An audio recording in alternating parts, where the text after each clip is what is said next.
number 10, blinded by ambition. I don't know about you, but I think my favorite part of these queens list is learning about all the wild and crazy things that queens did to keep or acquire power back in the days of old. Like, these gals were absolutely ruthless, and they weren't afraid to absolutely body anyone who stood in their way. We've heard about queens taking out enemy tribes, their husbands, and even their own family members. This all sounds like a round of Call of Duty when you're the last one on your team and you're just murking everyone in sight trying to save your own skin. Let's talk about a queen, or rather empress, who was so desperate for power that she ended up killing her own son. Irene of Athens was an empress from the Byzantine Empire who ruled from 797 to 802 CE. She started her reign as co-ruler alongside her son Emperor Constantine IV. Though it started as a good old family business, you know, saving people, hunting things. Not really. Things went south as they normally did back then. Irene wanted all the power to herself, and so she sought out to eliminate her competition, her own son. Irene lured her son into the very room that he was born in and gouged his eyes out. Like, ma'am, this is not ice cream. You can't just scoop eyeballs out and make a sundae out of them. Thank you. That's not how that works. Constantine ended up dying as a result of his injuries, and since his own heir had passed away earlier that year, the transition of power ended up going to Irene, who became emperor. Yes, emperor, not empress, because she was the sole ruler, making her the first woman to do so. Number 9. Topless duels. Yeah, you heard me. Hungarian Princess Pauline von Metternich was married to Prince Clemens, but she was born in 1836 and she had to marry her uncle when she was 20 years old. So, surprise, surprise, she was unhappy. Who knew? Weird, right? Since the marriage began, her husband was involved in numerous affairs. He liked going after actresses or singers, anyone glamorous or hot or cool. He barely paid any attention to her. That is until, you know, she started to have fun, live a life maybe. Yeah, once she got over this gross prince, she had a great time. She drank, she smoked, she partied, she defied convention, but most notably, her duel in the summer of 1892. She challenged another royal, a countess of the matter, to a duel in nothing but a corset. Now to this day, it's not yet determined who exactly won this duel, this corset poke off, but a princess dueling in the dark after some drinks, that should be a musical, not Frozen. Get out of here. At number 8, no side bays. A bad relationship can really mess you up. Anyone who's been through a bad breakup can tell you that. Not as many people carry that pain with them as much as Catherine de Medici did back in the day. Her didn't even begin to describe how she felt, and she really embodied the pain that she was feeling after having her heart broken. She basically turned into the type of person that was like, if I'm not happy, no one else is gonna be happy either. Catherine's husband, Henry II of France, had a mistress, and Catherine was well aware of it. They had been having an affair for basically the whole time Catherine was married to Henry, and he loved his mistress more than he ever loved his wife. When Henry was on his deathbed, his final request was to see his mistress one last time, and as a final F you to her husband, not only did she deny the mistress from visiting Henry, but she literally made him die alone with no one by his side when he kicked the bucket. On top of this hatred towards her husband though, Catherine was also an absolute B-word to her daughter as well. Catherine would fight her daughter over her romantic affairs. I guess she didn't want her daughter to be like her father. Either way, Catherine got so mad about one of her daughter's affairs that when she found out about her lover, she locked her daughter away in a castle and never saw her again. Talk about a serious grudge. Number 7. 2 for 1. When you're deemed the most beautiful woman in all the realm of England and the most loving, well, odds are you're going to need 2 husbands. All that love to give, it only makes sense. Joan of Kent was named as such, and at the age 12, so gross, she was married for the first time. She fell in love with a knight named Thomas Holland. Yeah, she dated Tom Holland, the knight Spider-Man guy. That's great. He was 26 and she was 12, still gross, but they got married in secret. She knew her parents wouldn't be on board. He was broke, and yeah, he was also 26, so for obvious reasons it had to be a little hush-hush. Even in royal standard, that's a bit odd. After the wedding, Thomas had to go off to war, and he wasn't gone for too long before, well, she remarried. The son of the Earl of Salisbury slid into her DMs, and Joan thought Tom Holland's Spider-Knight was dead. Well, Thomas returned, like he did in Endgame, but there were legal issues now. Ultimately, Joan and Thomas got together and had 4 children, but after Thomas did die, Joan became the first ever Princess of Wales. So if you love someone, just, you know, marry them. Even if the other person's still just over there, just marry them both, see what happens.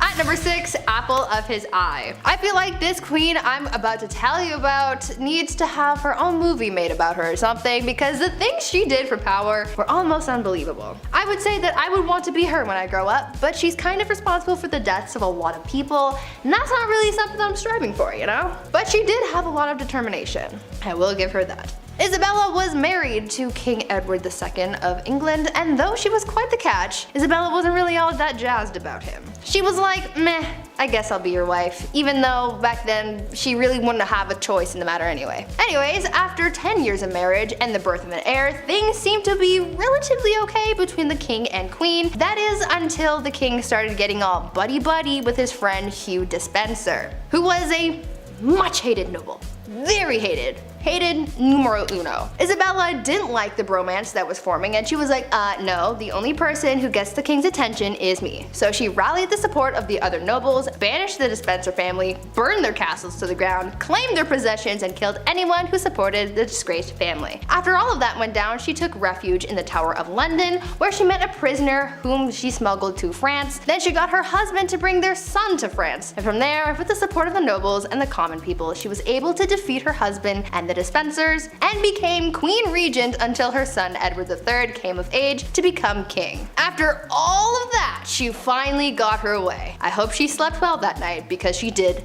the most. Number 5, wax cones. This next one we need to bring back. I'm tired of washing my beanie. It smells, you don't want to know, honestly.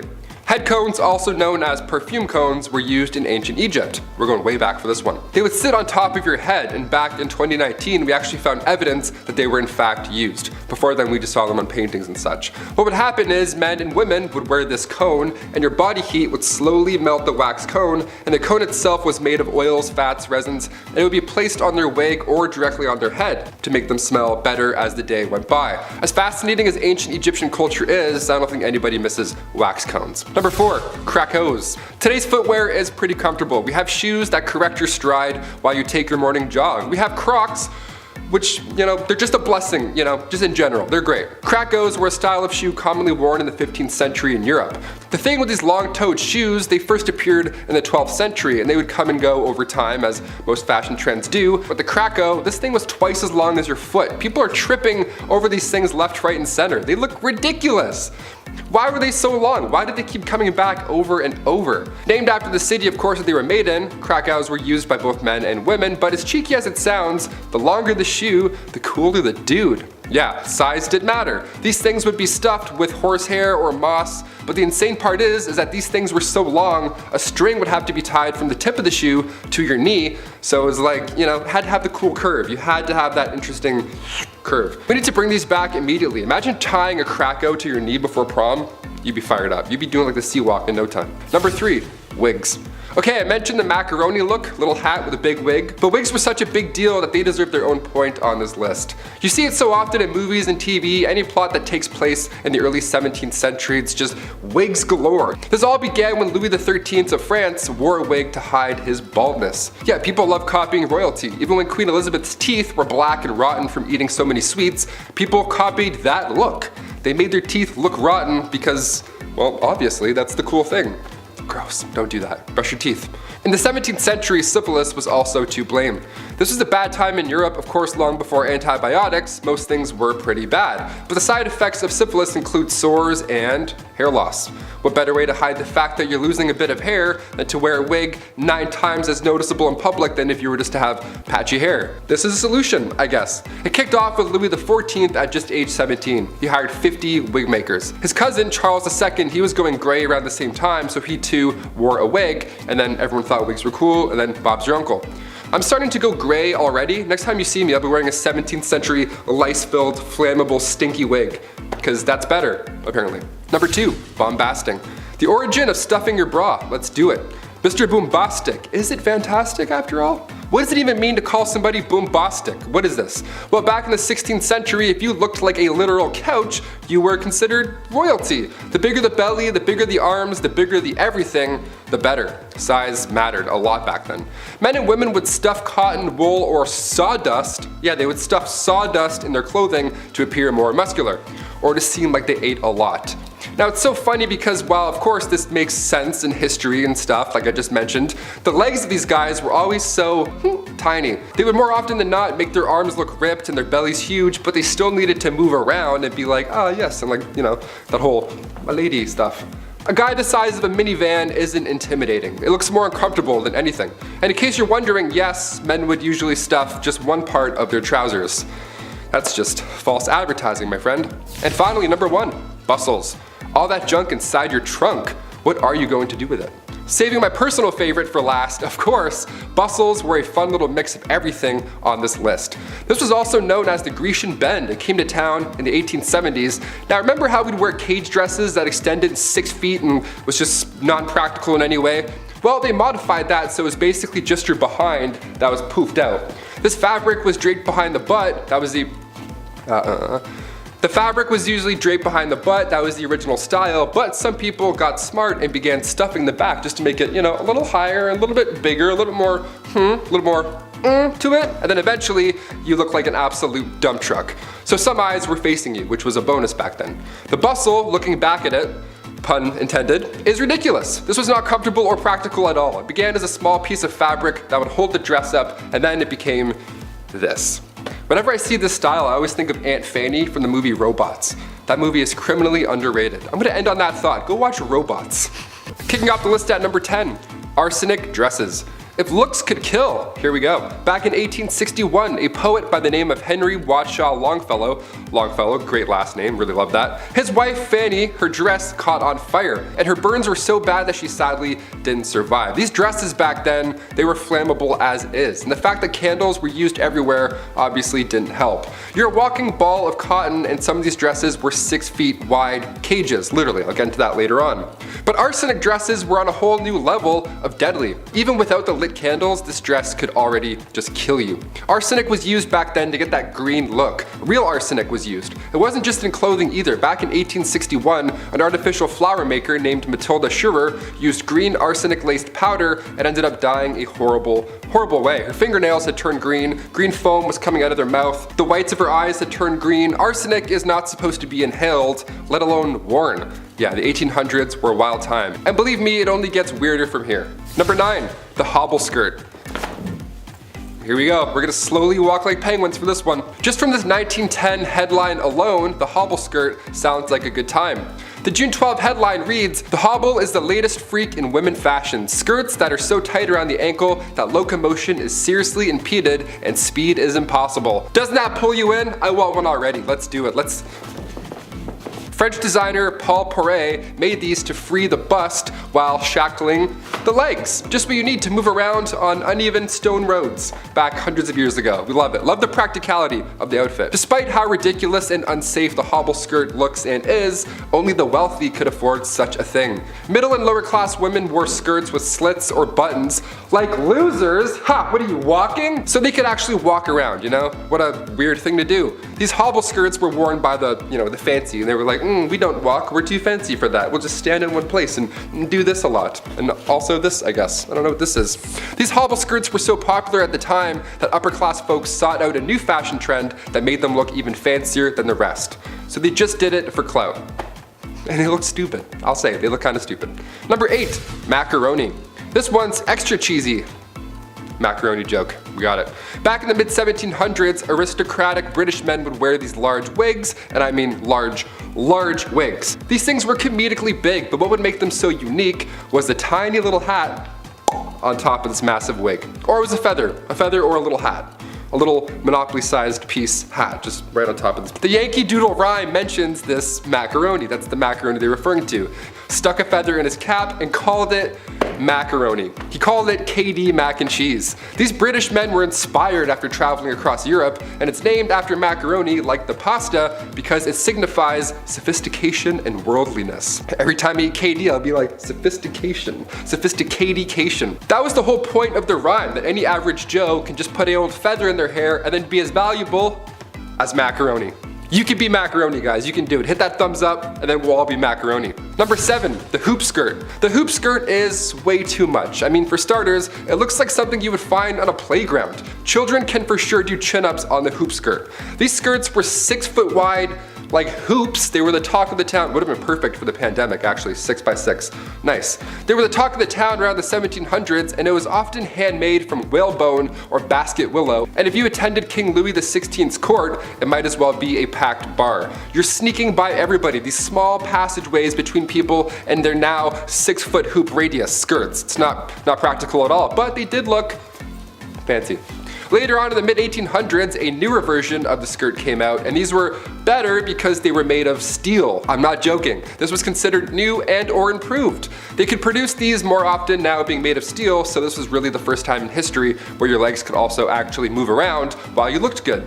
We went from hobble skirts to cage skirts. I think we're getting better. I think, maybe? Number 6, paper dresses. Okay, we're not getting better at all. Moving on to some modern fashion trends, this short-lived fad was introduced in the 1960s. Paper dresses. Yes, it's as ridiculous as it sounds. Paper dresses to go-go. Just don't spill anything at all or make any sudden movements and you're good. You ever played Paper Mario? You're basically cosplaying Paper Mario.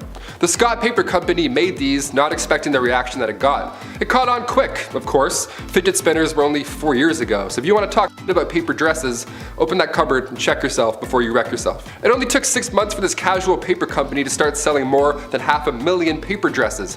They couldn't even keep up with this work. It went so well that other companies hopped on board and they too began making these paper dresses. It was just everywhere. Over $3 million were spent on this fad. Andy Warhol was even in on the mix at one point. It was a big deal. They weren't made of flimsy printer paper either. It wasn't as bad as I'm making it sound, but it certainly wasn't good either. The dress was made of a disposable material called DuraWeave. Believe it or not, slightly water and slightly fire resistant. Unlike those puffy middle-aged dresses, it was a bit better. It's been compared to the thick paper bib that you get when you're at the dentist, that flimsy material that bunches up and then pokes your neck. It has like the weird chain that's not really connected too well, that tiny little clip thing. It's made of that. A whole dress made of that. Have fun at prom. Don't light on fire. Number 5, Rebel Princess. Princess Leia wasn't the only rebel, okay? Princess Margaret partied with rock stars during the 60s. The Queen's younger sister was known as the Rebel Princess. She was seen for years and years as this, well, bad. She passed away in 2002, but even to this day, we're trying to piece together her love life. Pablo Picasso actually wanted to marry her at one point. How fun is that? Also, side note, I didn't realize how recent Pablo Picasso died. That was alarming to find out. Guess my whole life's a lie. Her wedding was the first to be aired on TV. That's quite a big deal. The first televised royal wedding took place on May 6, 1960. In 1968, just 8 years after, word had spread that the princess had an affair at a nightclub with pianist Robin Douglas Home, who only a year and a half later took his own life. Adds a lot of mystery there. Then come 1973, the paparazzi got photos of her with a landscape gardener on her private island. One of the more unusual facts surrounding Princess Margaret was that she was cremated, believe it or not. She had chosen to break tradition so that her ashes could be shared in the same tomb as her father. How sweet is that? These acts are unusual when it comes to royalty, but Margaret also supported more than 80 charity organizations. But even then, media still focused on her love life. Classic. Keep it up. At number 4, Warrior Queen. Let's talk about Queen Rani Lakshmi Bai and how she became known as India's Joan of Arc. Rani was a fighter her whole life. She was raised to be a warrior and was taught how to fight. She even shared her skills with other women, teaching them the same fighting skills at a young age. She was married off to a much older man and she had a child, but she lost them both pretty early on. In need of an heir, she adopted a son and served as Queen Regent, but soon a growing conflict started, causing a lot of tension between the British East Indian Company and her people. The young queen, at just 22 years old, wanted to drive British forces out of her land, and so she organized a revolt that turned bloody very quickly. She ordered the execution of literally every British person in the region. So Bobby from down the street, dead. Mary from around the block, goner. Freddie and Harriet, the kids of that guy that you know who bought shoes off your brother, bye bye. Gone. Rani killed every man, woman, and child in the area, but it still wasn't enough to win against the British. The Queen died on the battlefield and the British ended up winning the battle and the kingdom fell to the enemy forces. This queen was one of the bravest and most determined women in history, and she's still remembered as a hero. Number 3, Chilonis. The reason we look at princesses like Margaret and say she was a rebel is because most of the time these marriages are chosen. Well, rather, women are forced to marry some gross fat dudes. And while he's cheating and eating lobster, the wife has to have his kids and be dutiful. So for the Spartan princess from the 3rd century, she too was forced to marry Chilonis, this older, horrible man. He was so horrible that he wasn't even allowed to have his father's throne. That's how bad he was. He was in the family and still they're like, No. So Chilonis thought, this guy sucks, the system sucks, I'm gonna go talk to the much more pleasant Architatus, son of King Ares I. Around 272 BC, both these guys, both her lovers, went to war with each other. Drama. How about the tea on that? Chilonis was preparing to hang herself in case her husband won. That's horrible. Now luckily he lost, therefore the princess this time around did really live happily ever after with her other man. That's like an R-rated version of Shrek 2, what I just said. I can't believe people had to go through this in real life. That's horrible. At number 2, toxic cosmetics. The price of beauty is pretty steep. These days people spend hundreds and hundreds of dollars on makeup to make themselves feel beautiful, but back in the day makeup not only cost a pretty penny, but it also cost some serious health concerns. Cosmetics were made of a lot of questionable ingredients that you probably wouldn't find in today's products, but for people like Queen Elizabeth I, she didn't care what she was putting on her skin so long as she not only looked like a snack, but the whole damn meal. Yeah. Elizabeth had pitting in her skin from when she contracted smallpox at the age of 29, and back then, having blemished skin was a sign that God was a little cheesed with you, or that you were having some wild thoughts like thinking about the sexy time ooh. It was thought that these thoughts bubbled up from your no-no square up to your face and showed everyone that you were sinning. Anyways, to cover up the blemishes, Elizabeth wore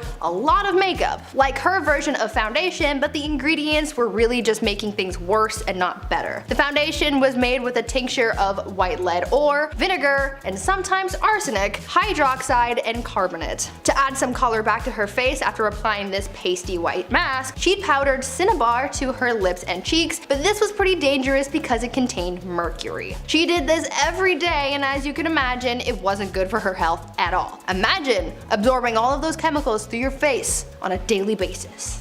Not cute. And finally, number 1.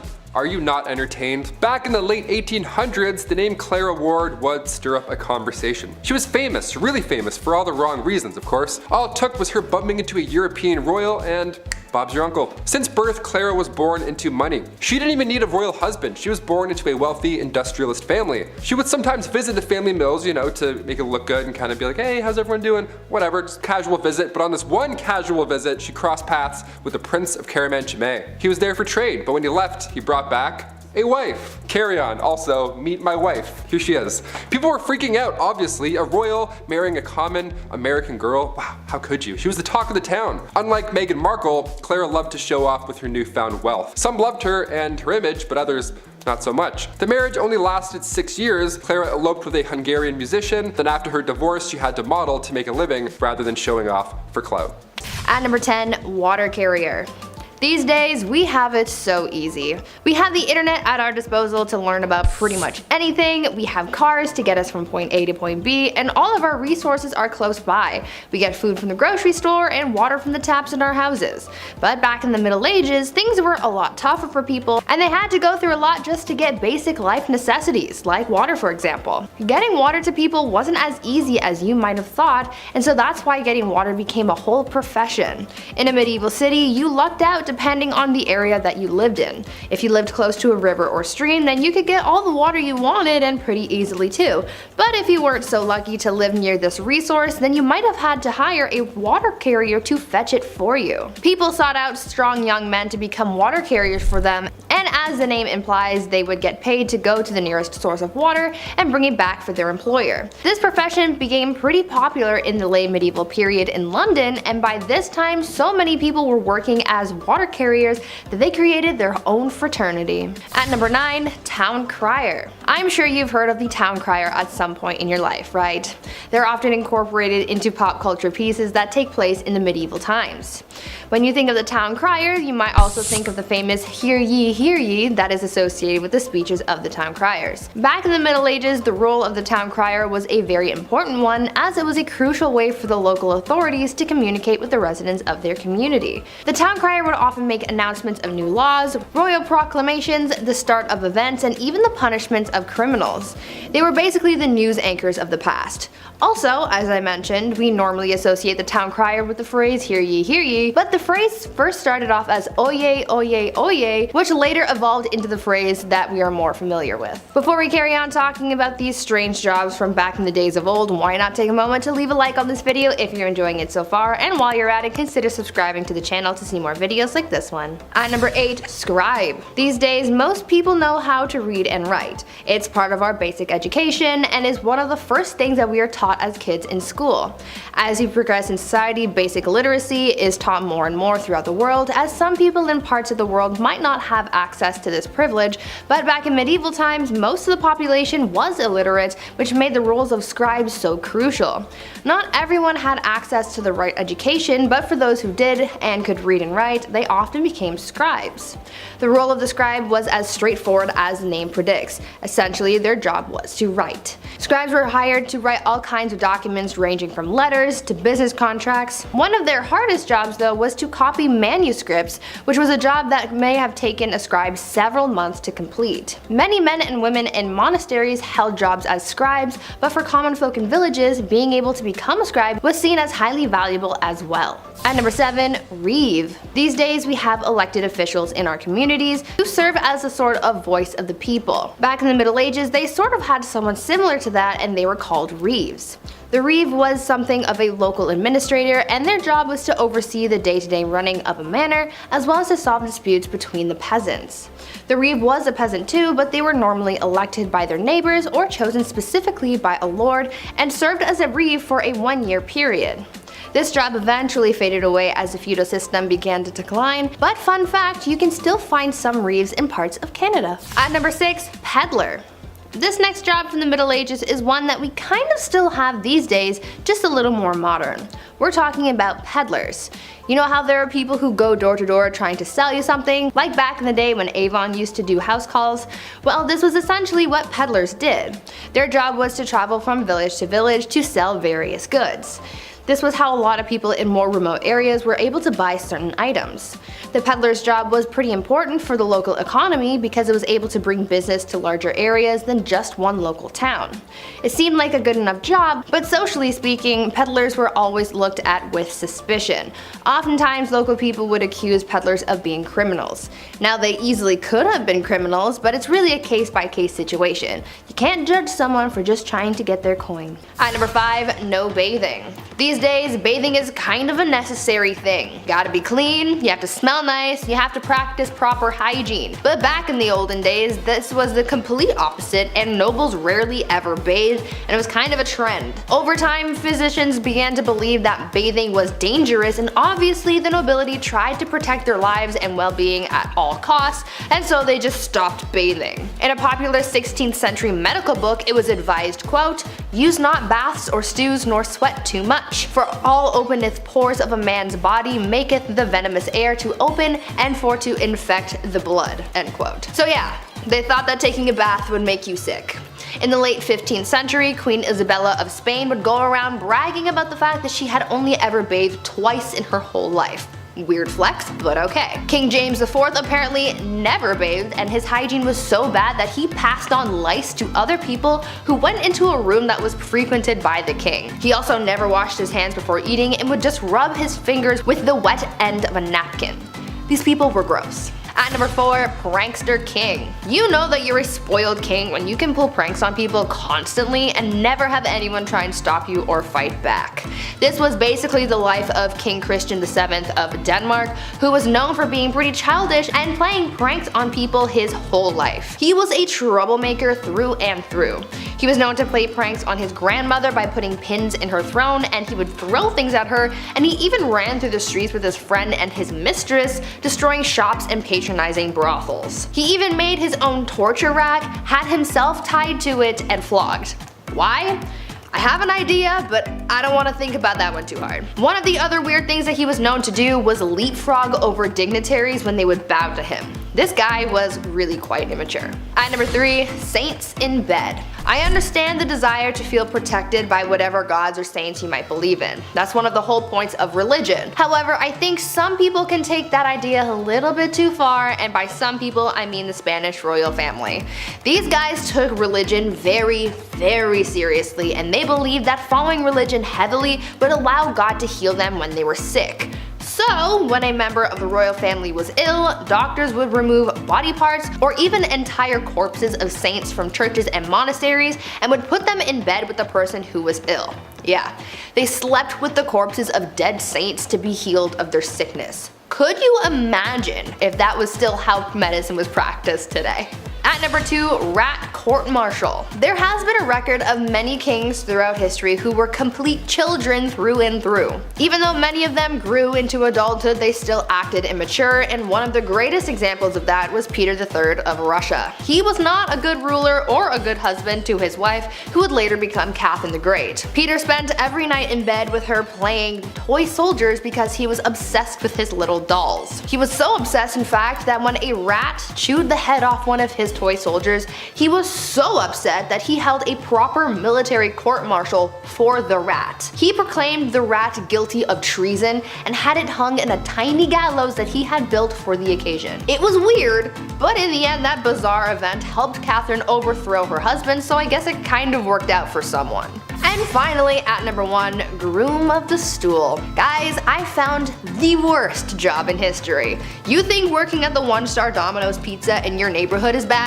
Wait until you find out about the groom of the stool. The groom of the stool was a job created during the reign of Henry VIII, where the role was to monitor and assist the king in his bowel movements. They would carry around a commode at all times, and they were also tasked with monitoring the king's diet and meal times, and would organize the king's days around his break times. They were also tasked with undressing the king for him to do his business, and it's also been suggested that they would have had to, quote, cleanse the royal posterior as well. Sounds like a pretty crappy job to me, but I'm not funny, I'll leave. Before I wrap things up for today, I want you guys to leave a comment down below telling me if you were the ruler of a country, what is the first thing that you would do in your new position of power? I think I would probably make college free because that ish is expensive and no one needs that kind of debt in their lives. I'm still paying off mine. At number 10, royal enemas. Apparently, back in the day, enemas were all the rage amongst the elite. It was believed that enemas were good for your health, so everyone was doing it to try and live a little longer than the rest of those commoners and peasants. One person who really just couldn't get enough enemas in his life was King Louis XIV. It is believed that over the course of his life, Louis XIV received thousands of enemas.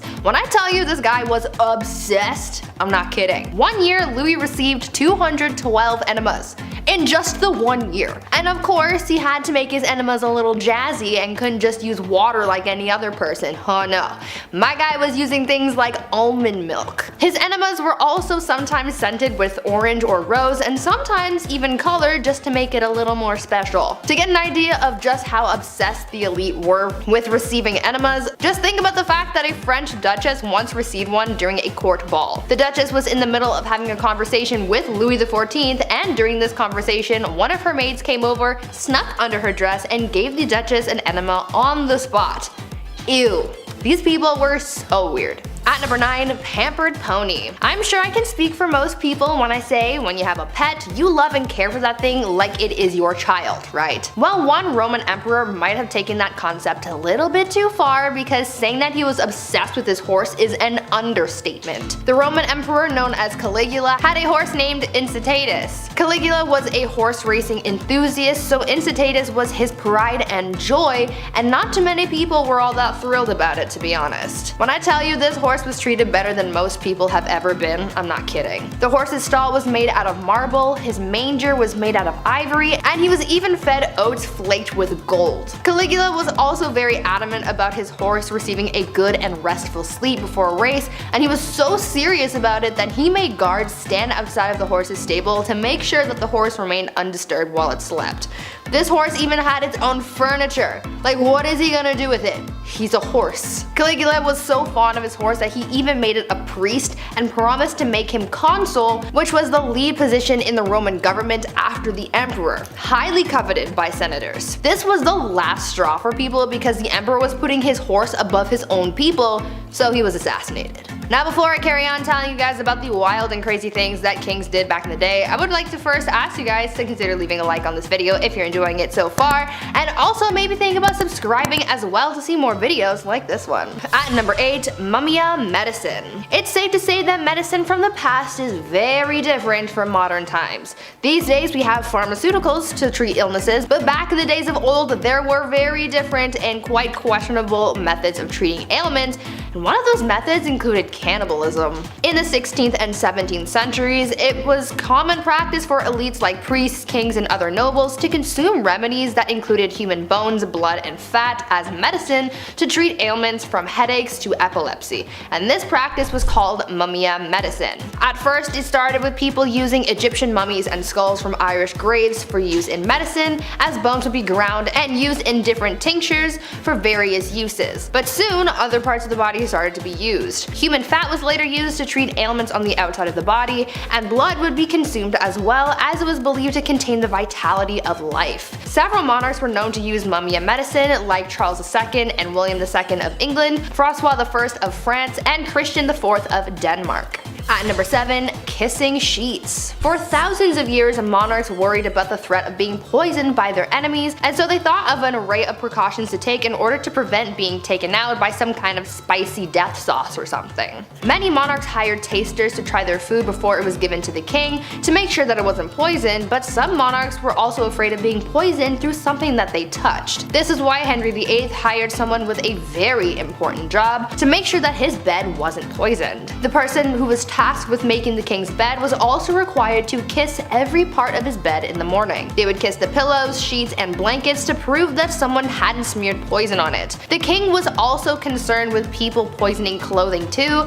so his clothes as well as his son's clothes were also tested for poison before getting dressed. At number 6, eternal youth. I know that there are a lot of people out there who want to live forever. I am one of those people. I am afraid of dying, but I also want to see what humanity will look like many years from now until the sun consumes the earth. Unfortunately, that's kind of impossible, at least for now, until we come up with some kind of way to make people live longer. But this idea of prolonging your life has been around for thousands of years, and one Chinese emperor was super obsessed with the idea and really tried his best to live for at least another 10,000 years. Emperor Ying Zhang was obsessed with finding a magic elixir that would make him live longer, and he demanded that his subjects find this immortality elixir for him. Now, even though he brought a lot of prosperity to people during his rule, he never let go of his demand for immortality, and it put a lot of pressure on his underlings to find him something to help him live forever, but obviously that didn't happen. He was so concerned with his lifespan that he even brought magicians into his court. His obsession alienated him from his people, and after all of that effort trying to live longer,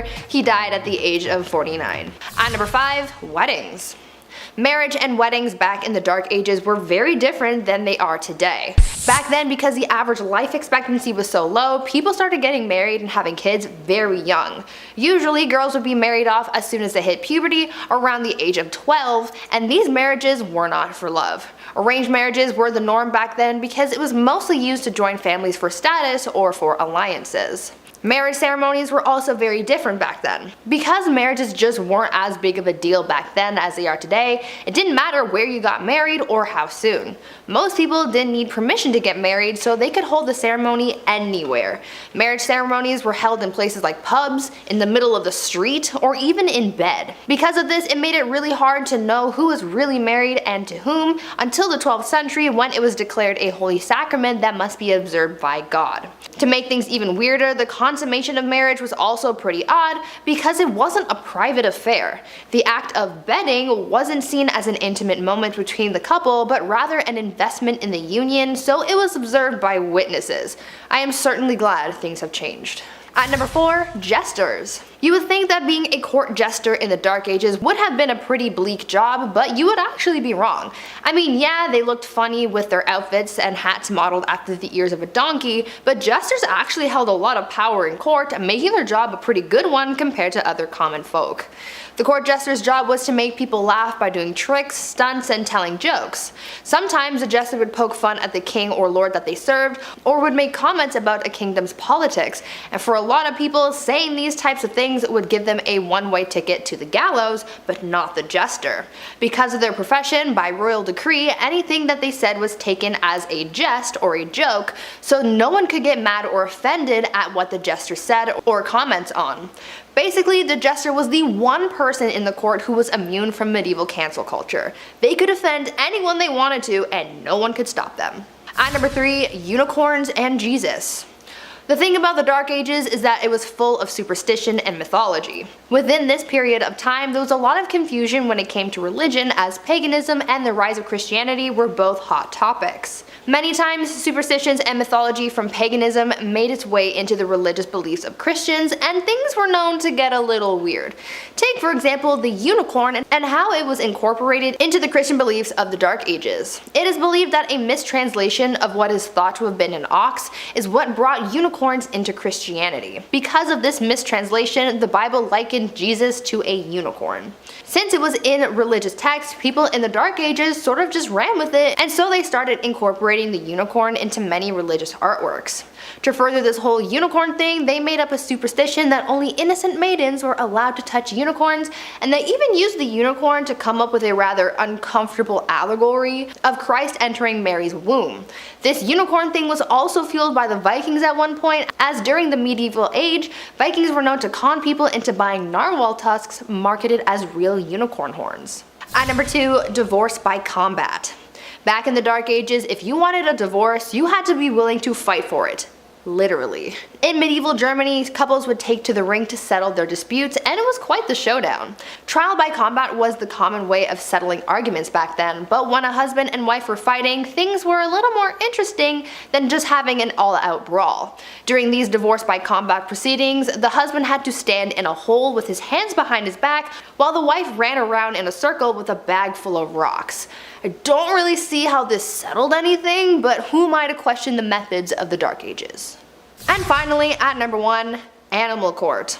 I think that one of the weirdest things about life in the Middle Ages was their legal cases. As I just told you, their divorce proceedings were literally a trial by combat. They also found bizarre ways of trying someone if they were accused of witchcraft as well, and that was pretty dark, but the strangest court battles involved animals. Yes, animals were sometimes put on trial back in the Dark Ages. All animals from livestock to pets and even insects were not safe from the law, and they would be put on trial if they were suspected of breaking the law. According to records from the Dark Ages, at least 85 animals were put on trial for a number of reasons. Pigs were the ones who were put on trial most often for chewing off people's body parts and even eating children. In 1474, a rooster was put on trial and found guilty of the unnatural crime of laying an egg, and even unwanted rats were put on trial and received strongly worded letters demanding that they leave the premises. The most bizarre case though involved a donkey who went through a legal trial and actually won. This donkey became the victim of unwanted advances, but was deemed innocent because someone declared her to be, quote, virtuous and well-behaved animal, end quote. These people had way too much time on their hands. But kicking off the list at number 10, must love licorice. Okay, we'll start off a little tame. Napoleon Bonaparte, the famous French emperor, the famous military leader from the 1800s. Napoleon Bonaparte was responsible for conquering a large part of Europe. Bet you didn't know he was obsessed with licorice though. Way too much. He would eat this all day, every day. Ugh, it feels gross. Look, as somebody who can't stand licorice, I already feel bad for Josephine. Licorice breath at any time of the day coming your way? No thank you. I'll hard pass. Napoleon carried licorice around with him at all times. This guy ate so much of it, his teeth became stained. They turned black. Oh yeah, I forgot to mention, it's black licorice too. Not the strawberry pull and peels, those are great. I'm talking about 1800s black licorice. It would come in lozenges. If somebody offered me a lozenge and it was black licorice, I'd call the police. Smack it out of their hands. Number 9, George IV. When it was time for King George III to pass on the crown, of course, next in line, heir to the throne, is his eldest son, also named George.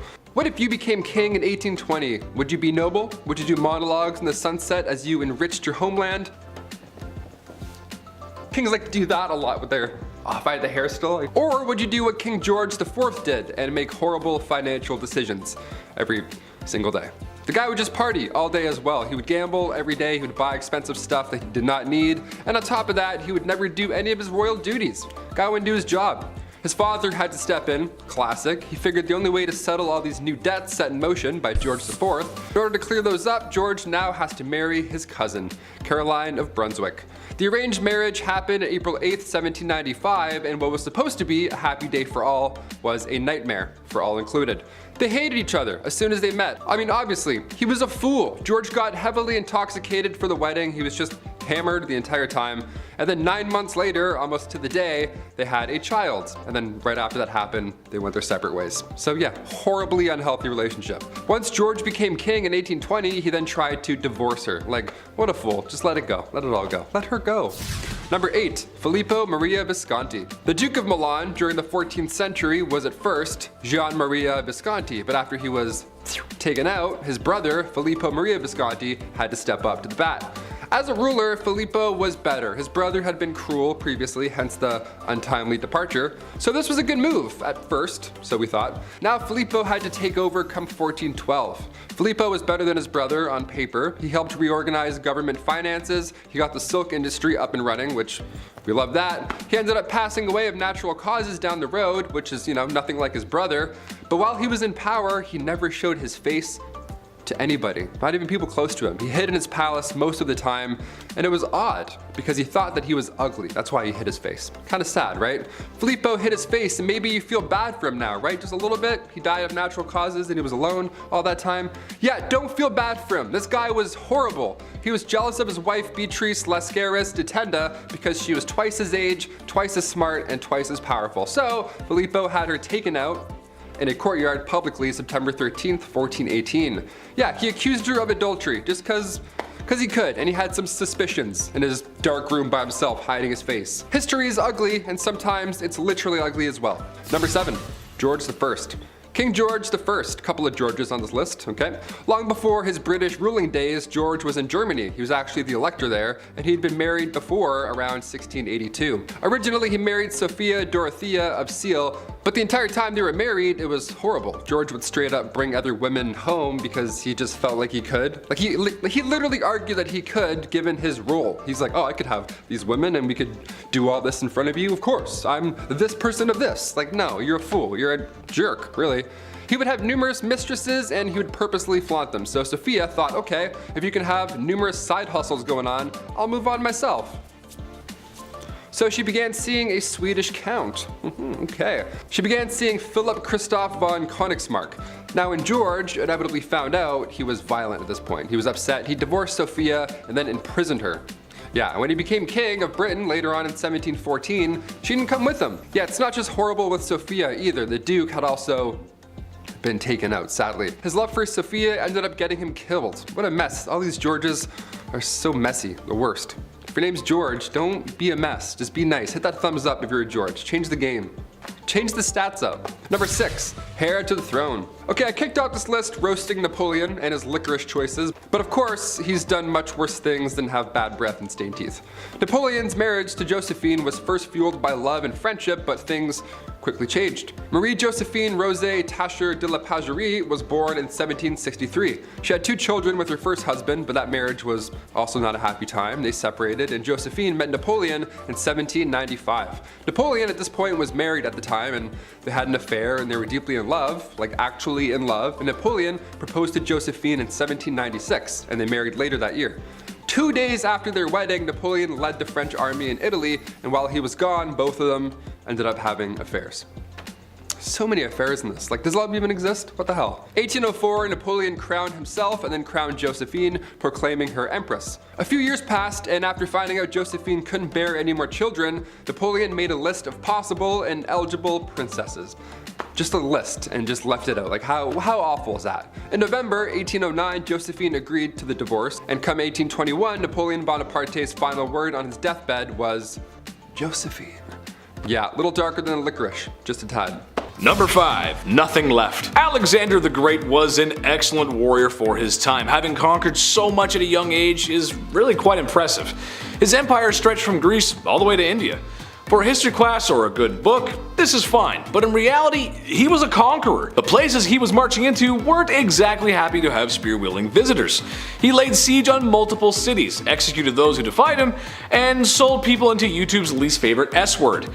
Just about checks off everything a guy needs to be considered a tyrant. History remembers his conquest, but I for sure will not forget how brutal conquerors can really be. Number 4. Chop chop. While Maximilien Robespierre was not a king in the monarch sense, he did hold a lot of political power in France when the political climate was quite messy. Plus, France was at war.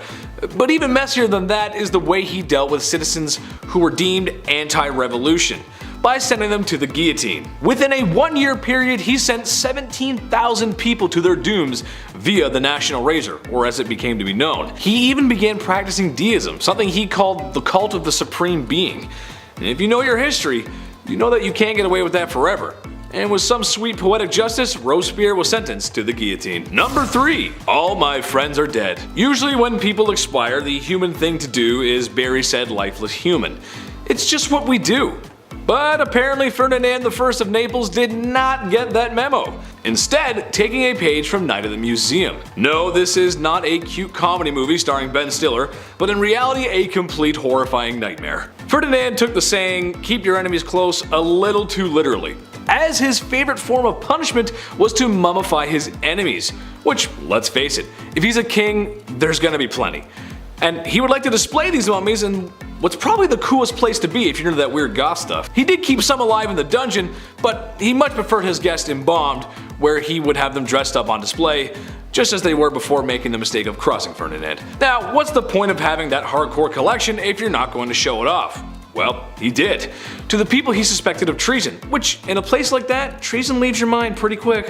Number 2. Average height for the time. Napoleon Bonaparte was one of the greatest military strategists of his time, maybe of all time. With full support of the French army, Napoleon found himself earning gallant victories one after another, all being accomplished at a very young age.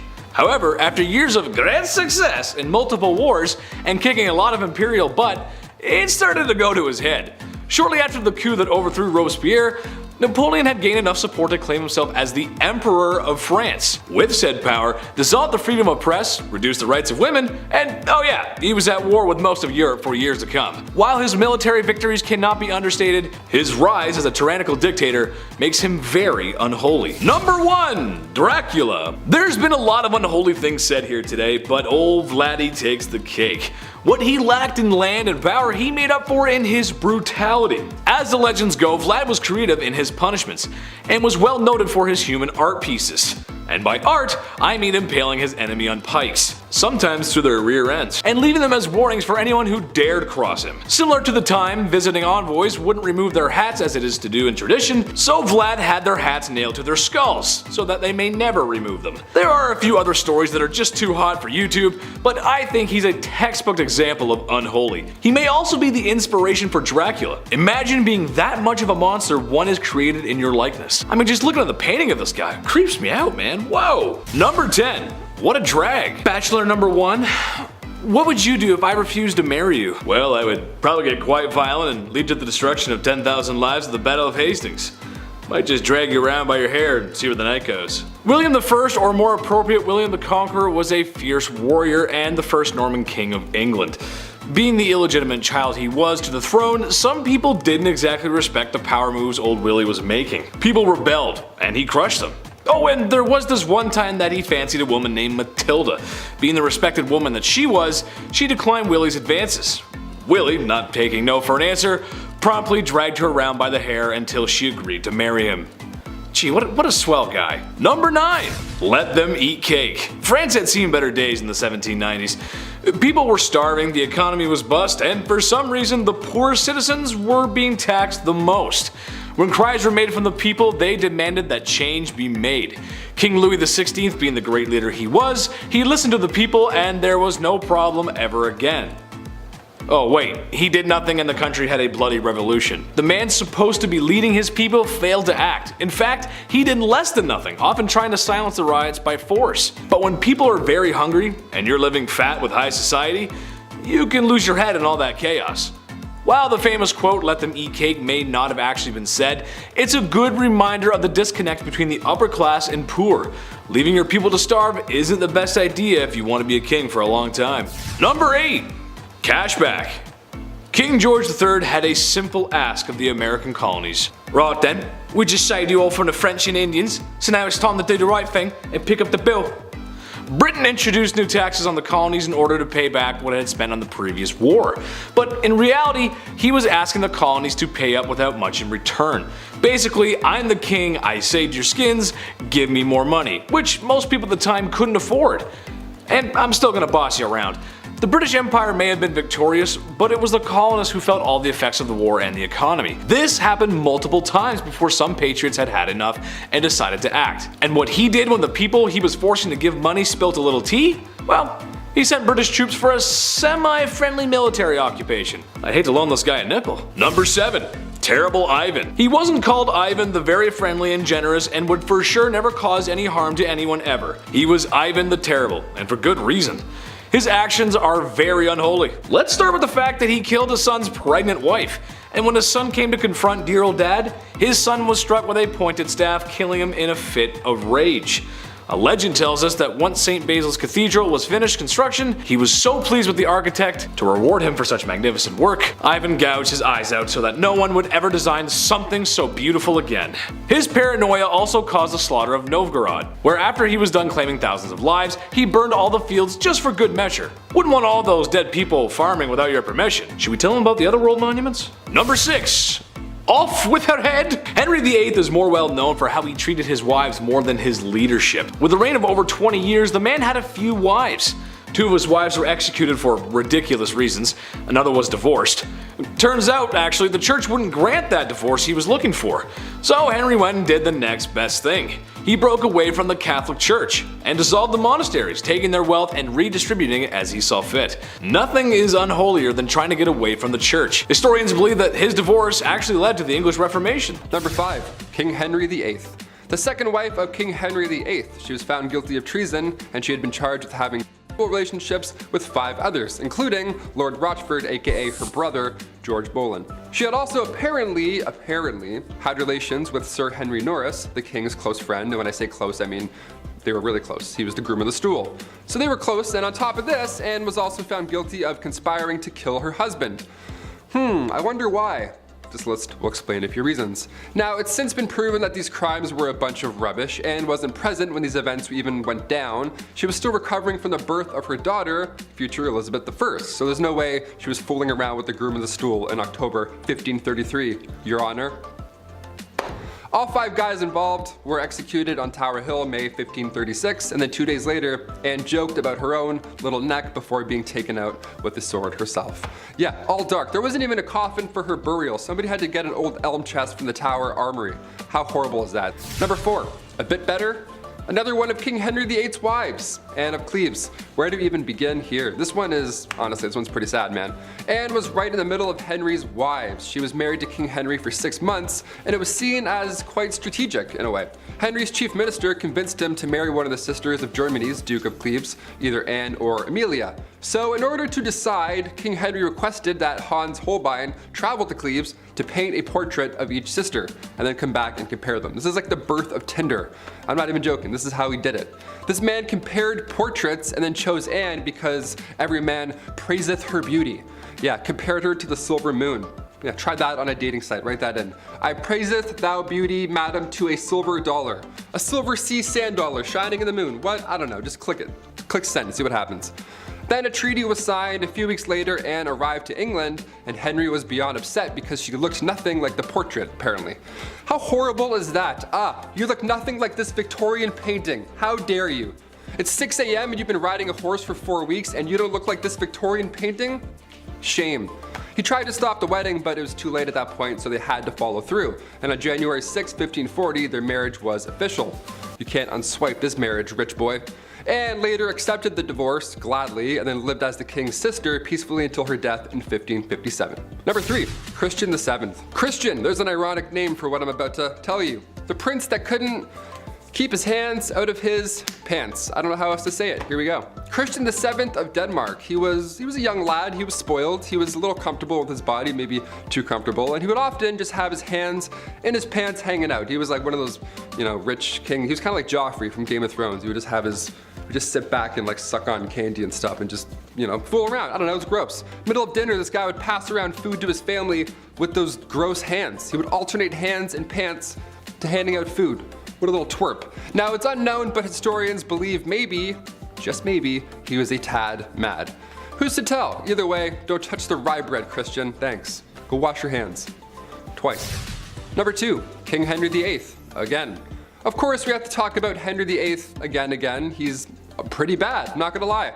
Henry VIII was King of England from 1509 to 1547. He's been married a handful of times, as we've heard by now, and all of them have went south. When Henry married Catherine, he was 49. She was a few years younger. She was actually a lot younger, classic 1500s. Way too young. And when they got married, Henry was not the same as he was when they had met. He had received a nasty jousting wound, so now he was gravely overweight. He didn't do anything, he just laid around all day and complained. So Catherine, of course, just wanted some, shred of a life, and being again quite young, too young, she decided to look for love.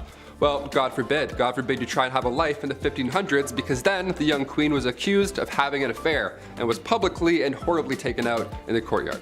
And finally, coming in at number 1, Henry II. The relationship between Henry II of England and Eleanor of Aquitaine is pretty memorable.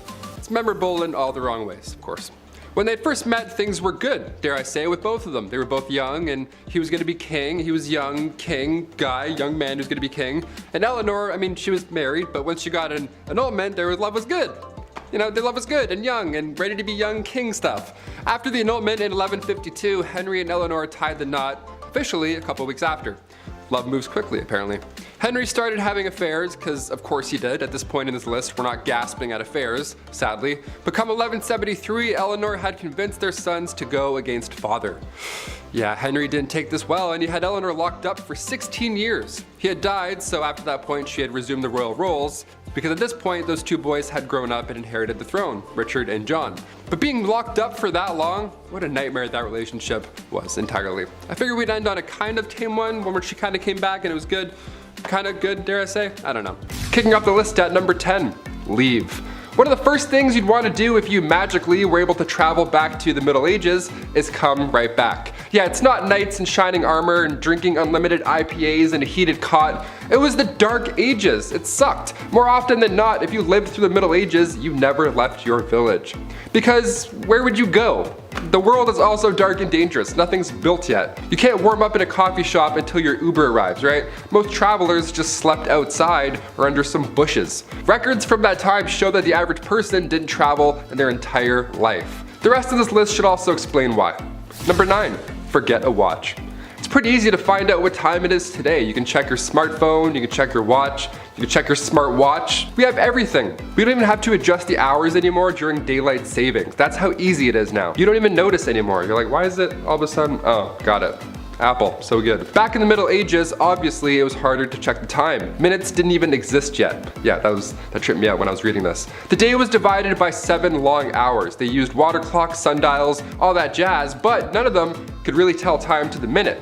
That long ago, the idea of a minute wasn't a thing. Christian monks were on a tight schedule for work and prayer, so they were actually the first recorded timekeepers in medieval Europe.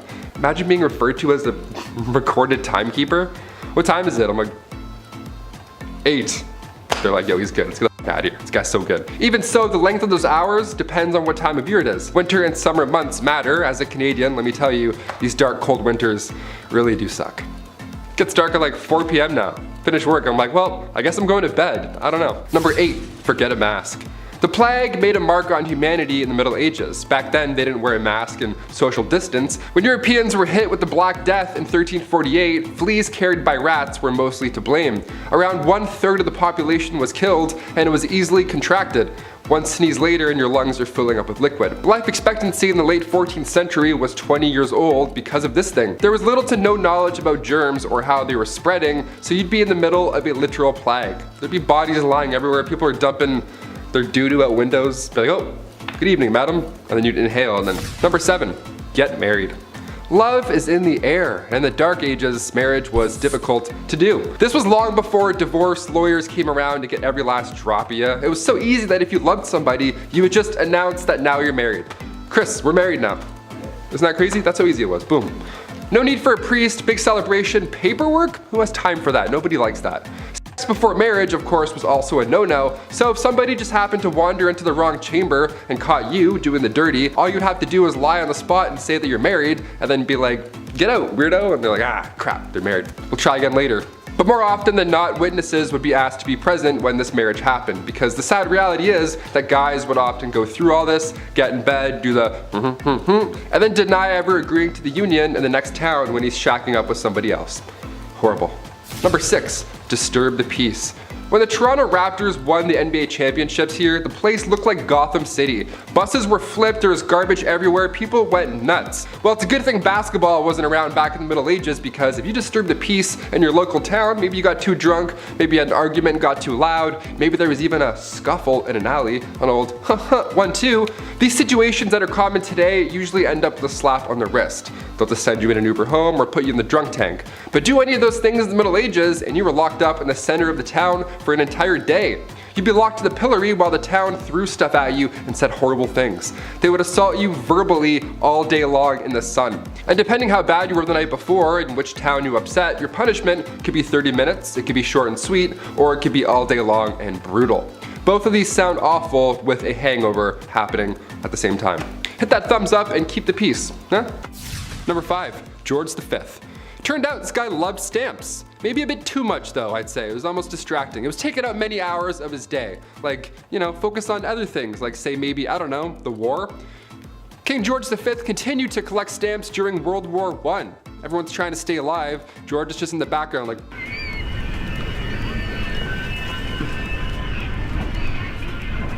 like all collections, they started at an early age. It's now at a point where it's just, past impressive and borderline strange. Especially if you're a royal, like you're really going hard with this. This guy had albums on albums of stamps. He had around 330 albums, each was 60 pages, full of stamps. That's 20,000 pages full of stamps. That's a lot, way too many stamps. So naturally, he was nicknamed the King of Stamps, or rather the King of Philately. That's the official term for collecting stamps. We're historians here, we have to make it official. Back in 1905, he set an all-time stamp record. Ho-ho! The most money ever spent on a stamp. This guy dropped like 220,000 on one single stamp. Somebody even asked the prince down the road if he had heard about the fool who had spent 1,400 pounds on a stamp. And he was proud. He was like, oh, that fool? It was I. Number 4, Rudolph II, the Holy Roman Emperor from 1552. He was known as a collector. Yeah, some princes collected stamps, others collect zoo animals. We're all different. Yeah, his castle was home to lions, tigers, and not bears, but orangutans, so good luck getting your 8 hours. He also collected human artifacts, like body parts after they've been, so that's watch your step, I guess. Welcome to MTV Cribs, don't mind the jar of eyes, watch out for the lion's tail, careful. What a mess. He's quite important in history though, I guess. He supported the scientific revolution, and he also poured tons of money into astrology, so next time you read your horoscope, remember it's Bones in the Jar Benny that's responsible for that one. And also, in case you're wondering, yeah, he didn't pay attention to any of his wives or anything like that. He was just, no, jars for me, jars animals, I'm all set. Number 3, Don Carlos. Spanish Crown Prince, the guy who just enjoyed being the worst human alive. Let's talk about him. Back in the mid-1500s, the eldest son to King Philip II of Spain was, yeah, I want to say worse things, but he was just a really bad person. YouTube, he was just a bad guy. Now, it's been noted that he was born with a hunchback and one leg was shorter than the other. Historians like to bring that up first, and how maybe he had the odds against him with these disabilities growing up, and people often feel bad for him a little. To that I say, don't. Nah, don't do it. Don Carlos was made hero of the opera by his dad. Dude was fine. Philip II of Spain? Yeah, he would hurt a lot of people. He would hurt animals and people just for fun. According to historians, Don Carlos once made a cobbler eat a pair of boots because he didn't like how the pair of boots looked. He made somebody eat boots. We're not gonna feel bad for him on BumbleBee today. That's not what we're gonna do. He was also set up to marry Queen Elizabeth of Valois, the eldest daughter of King Henry II, but after a few hours, she was like, no, that's not gonna happen. No way. So she married his father instead. That's what happens. That's what happens when you're... In 1564, a few brides were lined up for Don Carlos. Mary, Queen of Scots, was one of them. Margaret of Valois, we know what happened with her, and Anna of Austria. But his mental conditions grew worse and it went south. Shocker. Number 2, Heart of Glass. King Charles VI, once nicknamed the Beloved and then quickly nicknamed the Mad. What happened? After he became King of France in 1380, he would have these episodes, let's call them. He would believe he was made of glass and he didn't want anybody to touch him. He had this glass delusion, which was surprisingly not uncommon, believe it or not, for this time period. Believing you were made out of glass in some way, shape, or form, be it in your head, butt, shoulders, or back, really spiked around the mid-1400s, and Charles VI, aka Charles the Mad, he wouldn't let anybody, not even his wife, near him at all. I'm not making fun of somebody for having a fear like that. I mean, most likely historians believe he was schizophrenic, so obviously I'm not ripping on that. But Alexandria of Bavaria, another royal who had this glass delusion, she too believed she had swallowed a grand piano made of glass, so she had to enter rooms sideways to avoid it shattering. I don't know what's going on with this glass delusion, but I'm glad it went away. I don't know. And finally, number 1, King George IV. Voted as England's worst king by historians. So that should already tell you a good amount of this guy. George was another one of those monarchs who was a little too invested in his, intimate side quests, if you know what I'm saying here, like all these other kings we've talked about. He was a bit busy, being a stupid fool. This man was trying literally everything to get a woman to sleep with him. Although he was the king and he was already set up, he was like, nope, I'm gonna go and keep trying with strangers and random. And he would throw a tantrum if they said no, or he would threaten to end his own life if he didn't get the girl. Like, you know what I'm saying? One of those kind of monsters. He would also keep trophies, lack of a better term, of all these conquests afterwards. He would ask each people that he slept with for a little piece of hair, and then he would keep them. He would like store them. Back then it was kind of common, I guess, for lovers to keep locks of each other's hair. Weirdly enough, because you don't have phone numbers or like any sort of way to remember someone, photos, I don't know. So you kept their hair. But after the king died, his brother found 7,000 envelopes, each with a lock of hair that was, quote, enough to stuff a sofa, end quote. So yeah, I'll leave you on that note. I think there's a hair in my mouth. That's kind of gross. At number 10, fashion. Back in the Dark Ages, fashion and high quality clothing were a symbol of status in society. For the elite, it was their way of displaying their wealth and high status over the poorer population. Because this meant so much to them, obviously they had to go above and beyond with their looks, and oh boy, did they take things to a whole new level. Everything was super exaggerated. For women, they just wore the finest dresses, but for men, that's where things got spicy. Male fashion was quite something. They would often wear dangerously short tunics with tights and belts to really snatch their waists, followed by the codpiece to really accentuate things down under, But their shoes. Don't even get me started on their shoes. They wore some seriously pointy shoes, and to them, the longer and pointier, the better. Their elf-looking kicks were really what screamed, I'm better than you, to the rest of the public. Some shoes were so long that they had to be reinforced with whalebone to keep their shape. These people looked pretty ridiculous, at least to our modern standards, but back then, wearing pointy shoes and tunics with the codpiece was like the equivalent to wearing a full Gucci fit. At number 9, helmeted chickens. In the Dark Ages, peasants didn't really get the best food. The good stuff was more so saved for the members of the elite, and these people ate some good stuff. I mean, to us it's weird, but to them it was finger-licking good. Speaking of finger-licking good though, let me tell you about one of their weirdest foods, helmeted chicken. No, it wasn't a special chicken that was prepared with special ingredients or whatever. It was literally what the name is, a helmeted chicken, aka a chicken with a helmet on. I know, weird, right? This was a theatrical dish to say the least. It featured a regular old cooked chicken that was stitched to a pig like it was riding on its back, and to add a special little something something, the cooks would fashion a tiny helmet to make it look like a guard or knight for whatever lord or king that they were serving this bizarre dish to. This was a fan favorite because of how extravagant it was, but that trend sort of lived and died in the Dark Ages because you can't catch any chef doing something like that these days. Gordon Ramsay would have a fit over this one. Before I carry on telling you guys about all of the weird and crazy things that people did back in the Dark Ages, I would first like to ask you guys to leave a like on this video if you're enjoying it so far, and also consider subscribing as well to see more videos like this one. At number 8, beautiful death. Death was kind of a big deal in the Dark Ages. Sounds weird, but you also have to take into account the fact that the average life expectancy was only about 30 years old, so really, you didn't have long. Also, people back then were faced with some pretty harsh times like famine, cold, and of course, the Black Death. Because they had to face death so early on and so often, the so-called art of dying came to be. The whole premise behind the art of dying revolved around dying a good Christian death. According to those who lived in the Dark Ages, your death had to be planned and peaceful. When someone was on their deathbed, they would concern themselves with accepting their fate without, quote, despair, disbelief, impatience, pride, or avarice, end quote. This art of dying thing was very popular amongst priests, and this actually led to a lot of painters at the time depicting people in holy professions as submissive to death and what was to come for them. At number 7, Feast of Fools.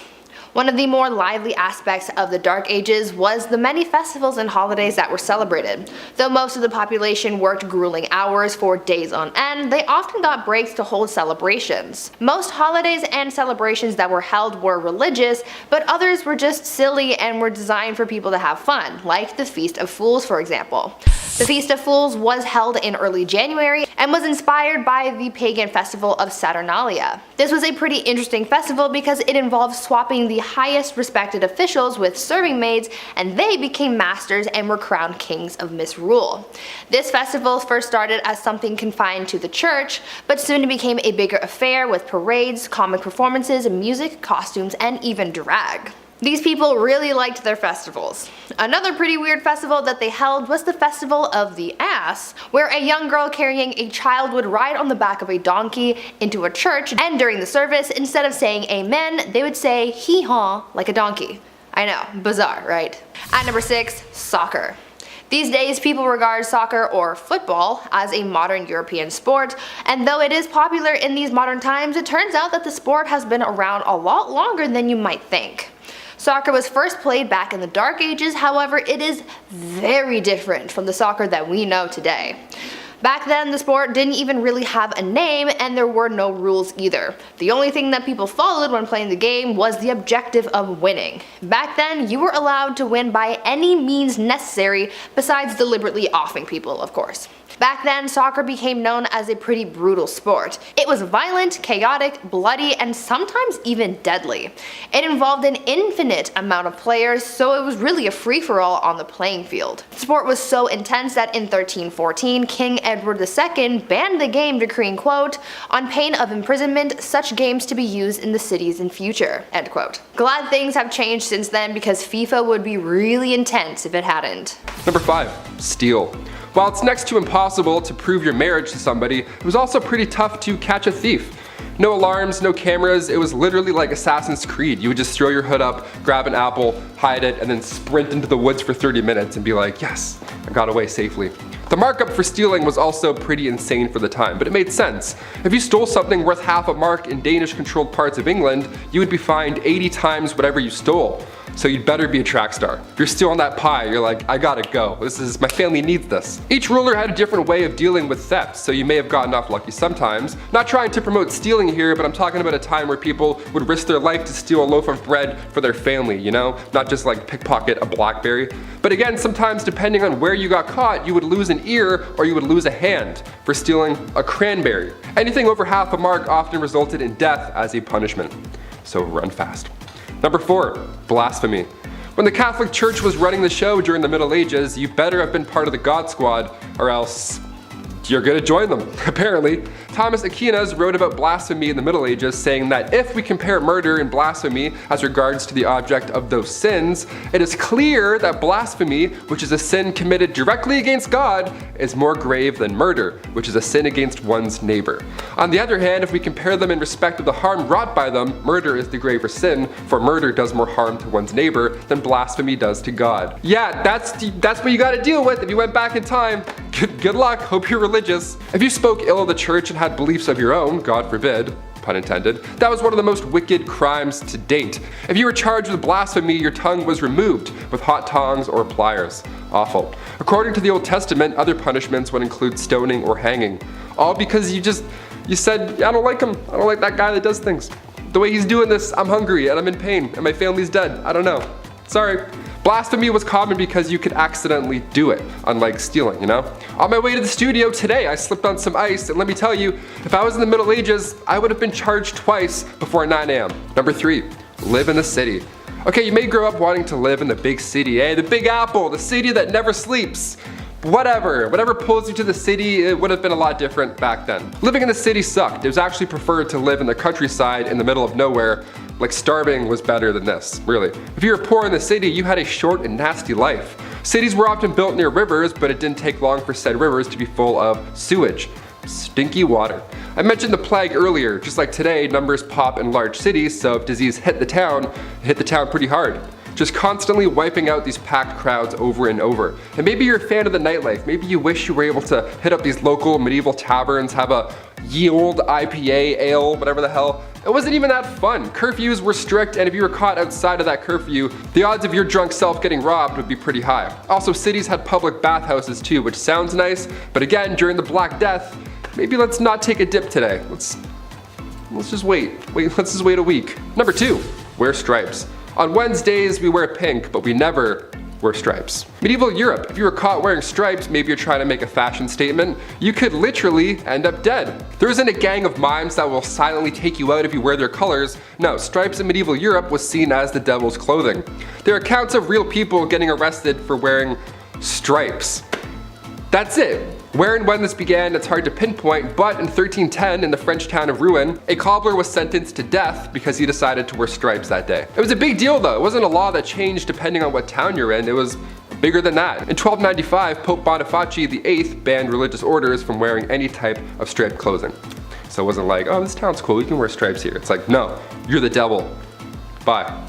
And finally, number 1. Witchcraft. Whenever we think back to the Middle Ages, it's hard to forget that we once would accuse others of being a witch. It's like 5 plus 5, I think that's 10. We're like, how did you know that? You're a witch. You're definitely a witch. They would accuse animals of witchcraft, wizardry. No better sous chef than a golden retriever, just mixing up some potions. To be fair, Air Bud played like 9 different sports, so I don't completely disagree on that thought. But cats? What's a cat doing with a cauldron? On the official list of victims from the Salem witch trials, 2 cats were accused as well as 2 dogs. If their pet was behaving strangely, it must mean that they're working with witches in the middle of the night. Nothing to do with the poison rye just all over the floor. It's for sure part-time witch. Villagers believe that witches traveled at night not by broom but by riding on the back of your furry friend. And it also wasn't just dogs or cats. They thought witches rode pigs, wolves, dogs, even turtles. Imagine a witch riding a turtle.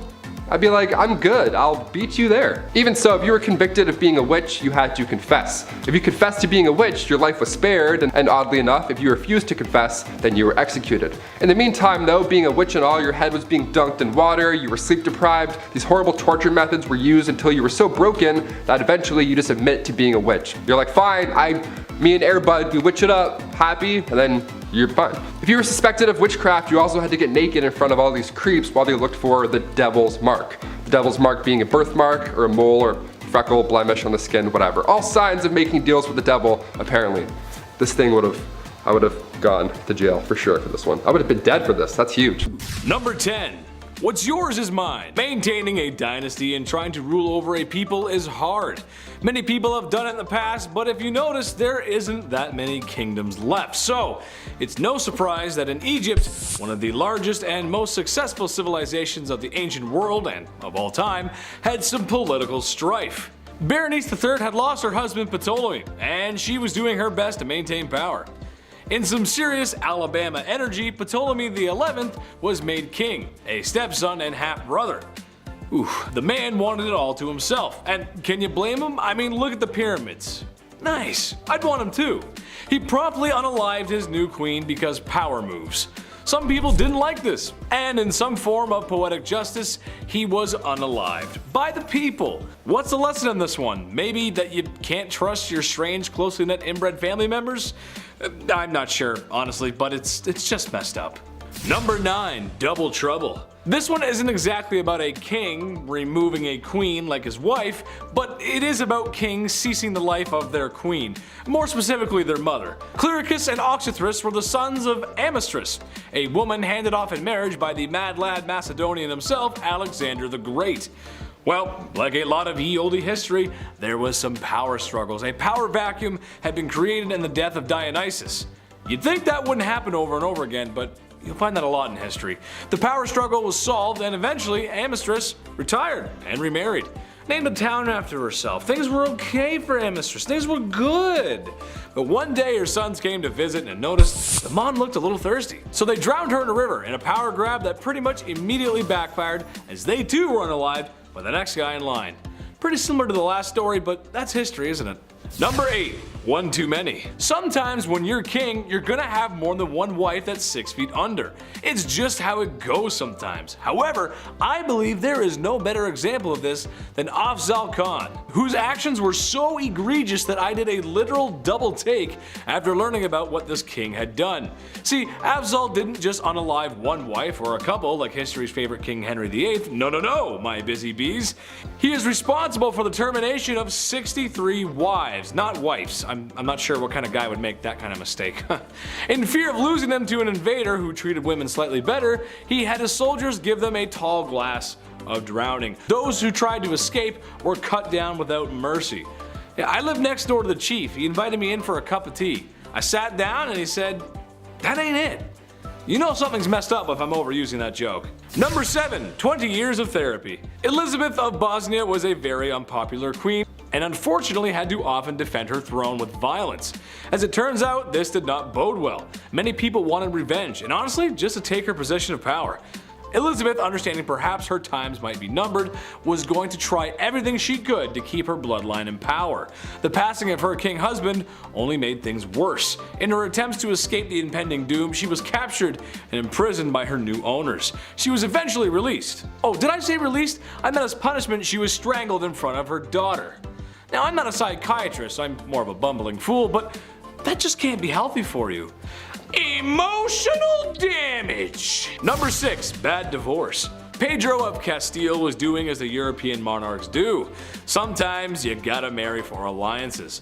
Sure, it makes sense. Your kingdom is much less likely to get steamrolled by a larger kingdom if you have an alliance with a fellow kingdom or with a bigger one itself. Pedro of Castile, he married a young Blanche of Bourbon so France and Spain could just seem just a wee bit more snug. But Pedro just wasn't having it. What he was having instead was a mistress named Maria. So instead of enduring a loveless marriage, he had poor Blanche locked away in a tower, just like Sleeping Beauty. Except a handsome prince wasn't coming to rescue this damsel in distress, but a man with a black hood and a sharpened axe, as Pedro had her unalived.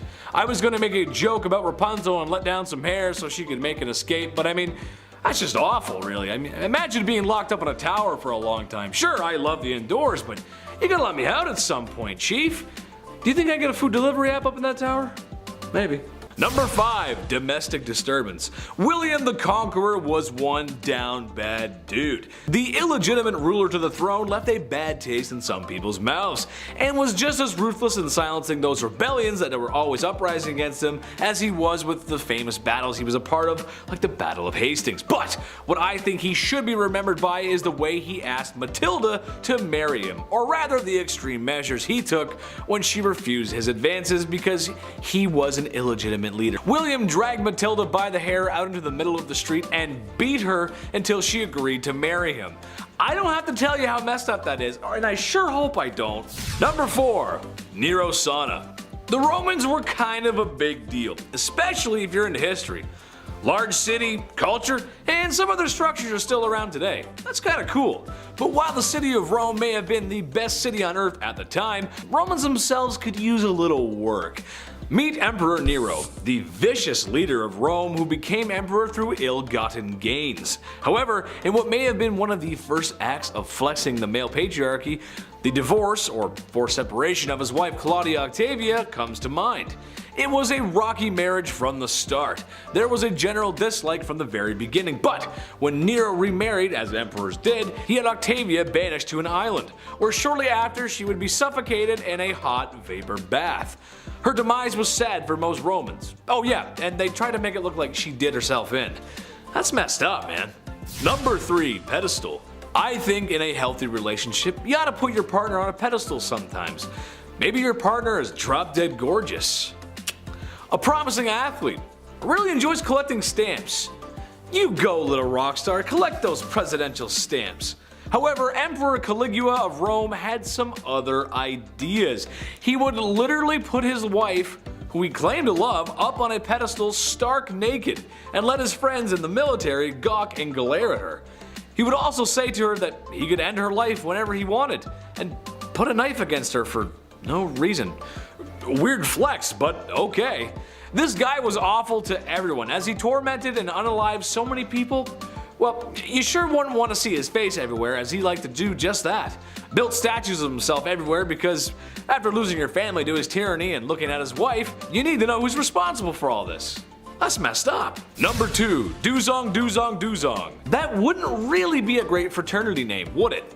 Well, the Emperor of Duzong of China would think differently, as when he was in charge, that's pretty much what the royal court looked like.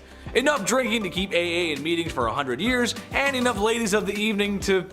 Well, I don't have a joke for this one, but there were a lot of them, trust me. Having massive parties like that and enjoying the company of other women is not how you respect your wife. To make matters worse, it seemed that too much partying may have been a bad thing. Who would have thought? As what he made up for in a fun weekend, he lacked in governing, as the Mongols were at his front door, or gate rather. Eventually, his empire would burn to the ground.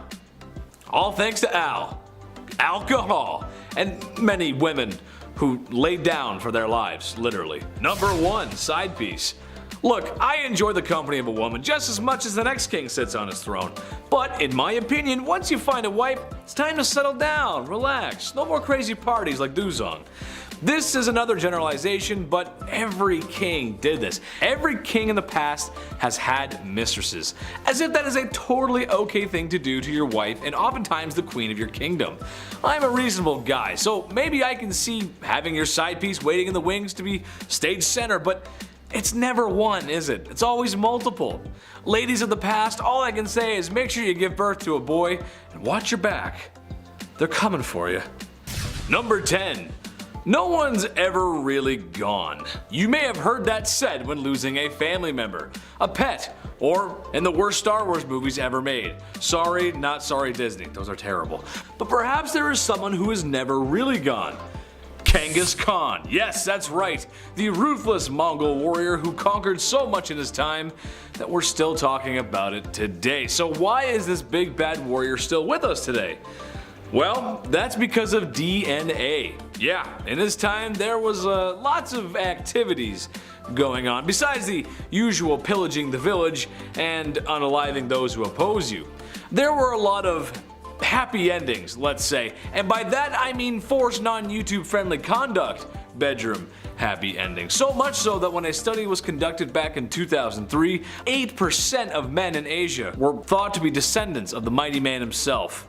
0.5% worldwide. That doesn't sound like a lot, but we're talking about millions of people here. Next time you go out, you may be brushing shoulders with the warrior's kin. Prepare for battle! Number 9. Henry again? Boy, it's really hard not to talk about this guy, but dude was kinda down bad for it. He's just most well known for his mistreatment of his wives, and by mistreatment, I don't mean getting into a fight over whether or not the toilet seat should be up or down and then having a very toxic argument in front of family members. No, because when Henry was upset with marriage, he wanted divorce, which honestly was kind of taboo for the time. Oh yeah, and he also beheaded 2 of his wives because that's how it goes. I know every couple has their issues to work out, but for most dads out there, having sun-drenched beer-fueled weekends, they never go beheading after that. Although, Dad's been staring at the lawnmower for a while and there's a lot of blades on that. Dad? While it is true King Henry VIII did behead 2 wives, he didn't do it to all of them. And at some points we're honestly quite pleased with his holy sanctity of marriage. Anyone who's ever been married can tell you how peaceful and sacred that bond really is. Number 8. The People's Princess. Okay, I know Prince Charles isn't exactly a king, but he is royalty, and the man kinda did Diana dirty. That's a quick and half put together allusion to a Michael Jackson song for the English majors and the audience. Being royalty isn't easy. Being royalty in a modern age when paparazzi overwhelm you with lights and cameras just for a juicy piece of gossip like, when was your last bowel movement? Is it slow? Extra, extra, read all about it, the princess is constipated. That's just not fun. So after Prince Charles and Princess Diana had been married for a few years, you can understand how excited the media was to find out about their marital disputes. There was 3 of us in this marriage, so it was a bit crowded, was a quote by Princess Diana that gave the media a field day. Sadly, Prince Charles was having an affair, and it wouldn't be too much longer that Diana would perish in a car accident that may or may not be organized by the royal family themselves. Number 7. Midlife crisis. This one's kind of generalized because if I didn't, I'd have to mention almost every king ever. So here we go. Back in ye olde times, the access to better healthcare just wasn't there. Doctors aren't washing hands. Imagine, Buddy eats some greasy mutton and then says, "Alright, time for your enema." But those aren't the only greasy hands around certain orifices I'm talking about. I'm talking about kings marrying older girls at the ripe age of 12. Yep, that's right. Nothing says experience in womanhood like being 12. People didn't live long, and oftentimes these arranged marriages had ulterior motives, like alliances or business really. However, that does not make up for marrying a 12-year-old who may or may not have started those super weird changing times, like when you were 12 and now there's hair showing up in places that you didn't know there could be hair. I sent a courier to the chief, and he came back with this message. It ain't it. Number 6, till death do us part. Love and marriage go together like a horse and carriage, but sometimes the crooning words of Frank Sinatra aren't enough to keep people in love.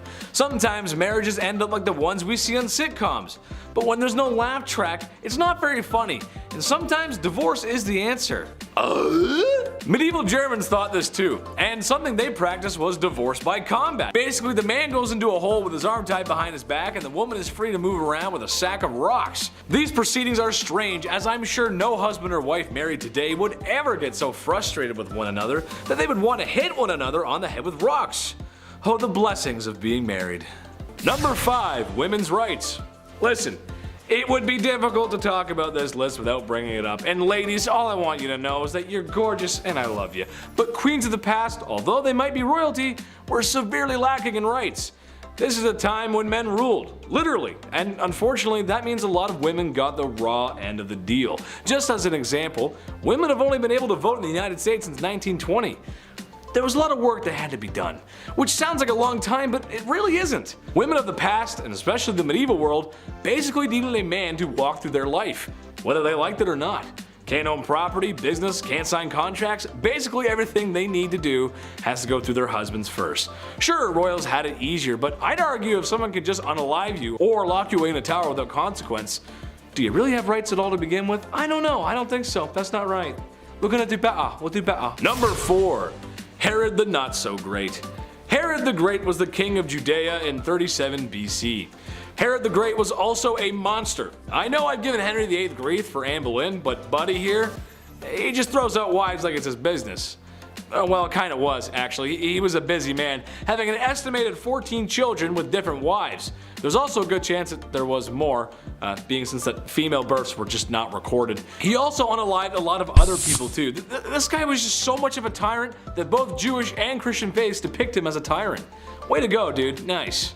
Number 3, the mayor's alibi. Alright, here's a modern one for you. Yes, I know the mayor is not a king. I understand that. But they still hold a decent amount of power, and this happened in the 90s, which I hate to bring up because that was a really long time ago. Yeah, I know, right? I know, I remember that too. Mayor Barry Waite and his wife were just as comfy as peas and carrots when one day his wife was mysteriously unalived. Barry was not a suspect at first, but slowly as time went on, his alibi began to unravel, and he seemed less and less trustworthy. As multiple financial-based scandals were beginning to rear their heads, it later became understood that his wife was going to seek legal aid after learning about Barry's doings, strangling her in a fit of rage. Years later, he was convicted and sentenced to 40 years in prison. So maybe we haven't learned much from our historical past. A man in power in fear of losing it to a woman has removed her from the equation. I guess we'll never change. Number 2, one last ride. King Philip V was down bad. The CEO of Naughty Time. This man liked to get down and to be a certain kind of dirty. He could not get enough of women. He loved them, his wives and mistresses included. Reported to try and get the deed done at least 3 times a day. Now you might be saying to yourself, but Big Ched, what's so wrong with that? Everyone likes a little mooey once in a while. Hey, I hear you. A little toe curling once in a while, it's a great thing, if you catch my drift. But Philip may have enjoyed it just a little too much, as when his beloved wife was on her deathbed, he tried to squeeze in one more D appointment. Your wife is dying and all you can think about is a little afternoon delight? A bouquet of flowers and I love you would have been fine, but who am I to judge? You go ahead. Weirdo. Number 1, the last Tsar. Nicholas II of the Romanovs was the last Tsar of Russia. What did he do to his wife? Well, not much, actually, and that's the issue at hand. It's his inaction that hurt her and the family the most.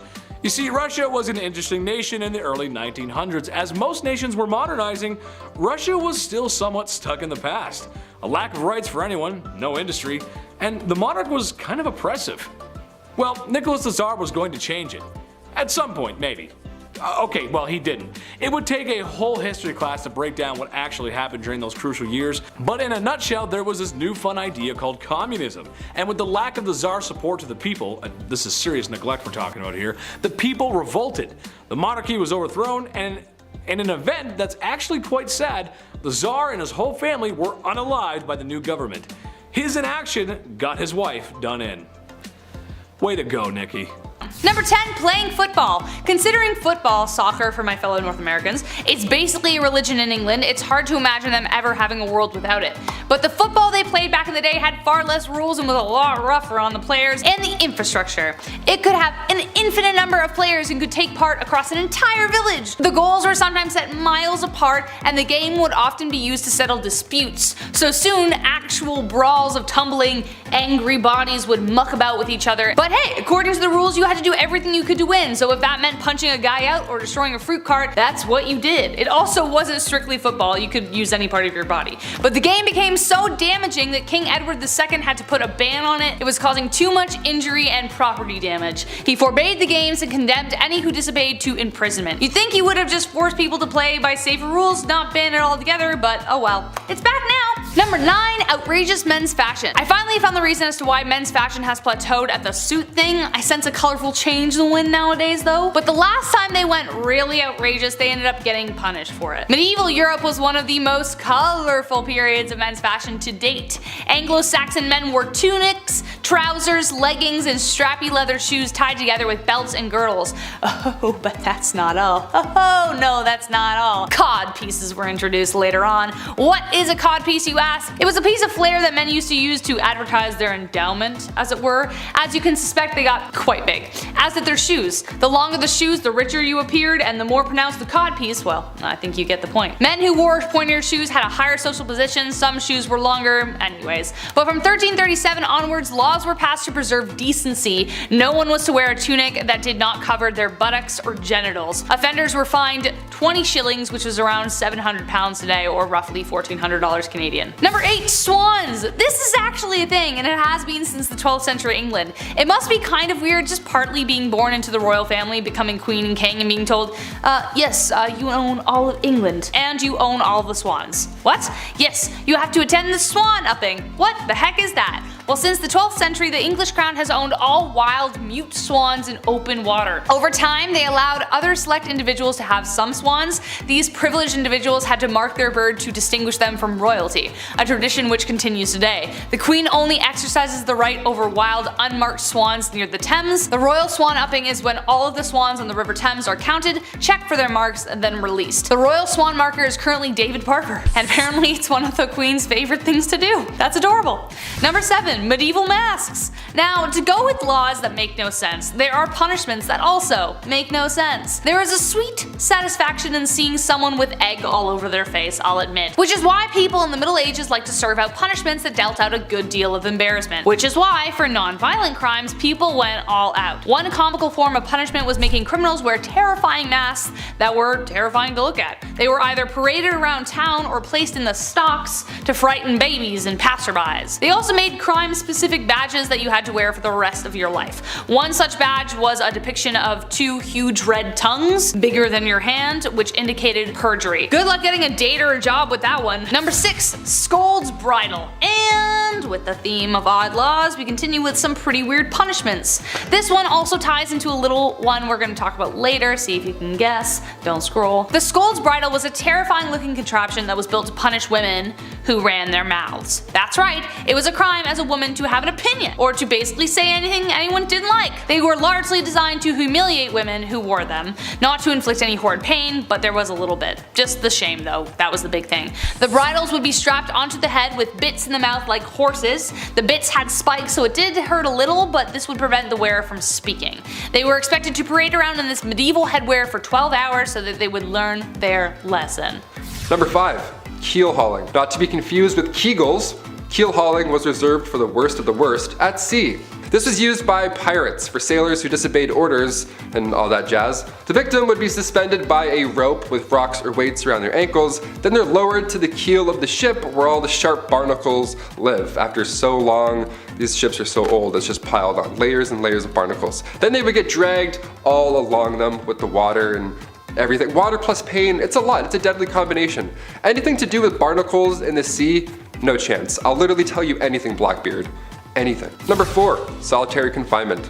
This is a kind of punishment that still exists in our modern society, but it can truly be one of the worst punishments out there because of the type of psychological distress that it causes. We were all just in a pandemic for so long. We got so bored and we had Netflix and iPads and whatevers. I can't even imagine this back in the day. Basically, it's a prisoner living in a single cell with little to no contact with anybody else. Not even like a guard or anything rattling keys like in the old times. It was just nothing. No one would even check on them. There are many stories about people being locked up for so long they forget about their families, and some people have gone away to solitary confinement for so long that once they're out, they just forget how to speak, really. They forget how to be a human and interact in the real world. Solitary confinement and the negative effects that it has on a person is becoming a wider topic of conversation because of the effects on a person's mental well-being, and it's a topic for a lot of human rights organizations. Back in medieval times, solitary confinement was literally just a room made of stones. It was pitch black, freezing cold, you were tucked away below some janky castle, and most of the time you weren't really alone. In the dark, nibbling away at your little piggies were,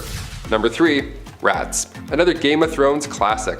If you're a rat person, I know there's a lot of people who do tricks with their pet rat. That's cool, but maybe cover Stuart Little's eyes for this one. Rats as a medieval punishment, where do I even start? Okay, this one was a punishment for the rats at the same time. What was once called a rat trap involved a man or woman being tied down to something, and then a metal enclosure would be strapped down to their chest or their stomach. Now inside this metal enclosure, there's rats, which are also just loose walking around, and the person can feel them, their little feet walking around in their skin. And this is when the person instilling the punishment begins heating the other end of the metal enclosure. Historically, it was hot coals that were usually placed on top, or there's a fire underneath, which quickly creates a hot environment for the rats inside. From there, the rats begin frantically searching for a way out, but because it's made of metal and they can't bite through that, they find your skin, and then that they can obviously bite through. So you can paint the picture in your head. It's disgusting. Number 2, the breaking wheel. The breaking wheel is literally just a large disc, a pirate ship wheel almost, just lying there, where somebody is then tied to it and everybody else just hammers them and beats the shit out of them over and over. But of course, since we're talking about medieval times, everything has to be a show and whatnot, so once the accused was beaten and then presumed dead, the wheel would lift up and turn just to show everybody what's up. Another way to use the breaking wheel, yep, there was more than one, again, creative folks back then, they would tie a person to the wheel and then continue to rotate it, and then all the ropes below would get tighter and tighter and twist. Kind of like the rack, but with a literal twist. And finally coming in at number 1, the brazen bull. This one takes the rat's problem and then makes it a you problem. Out of all the ones on this list, the brazen bull is the last one that I would do. Straight up haunting. It's also been referred to as a Sicilian bull, and basically it's not too complex. There is a bronze sculpture, often in the shape of, you guessed it, a bull. But in medieval times, it was just a big closed cauldron, and usually it was large enough to fit a person inside. Yeah, this was in a Saw movie too, I believe. That's how you know it's a good one, when it's in the movie Saw.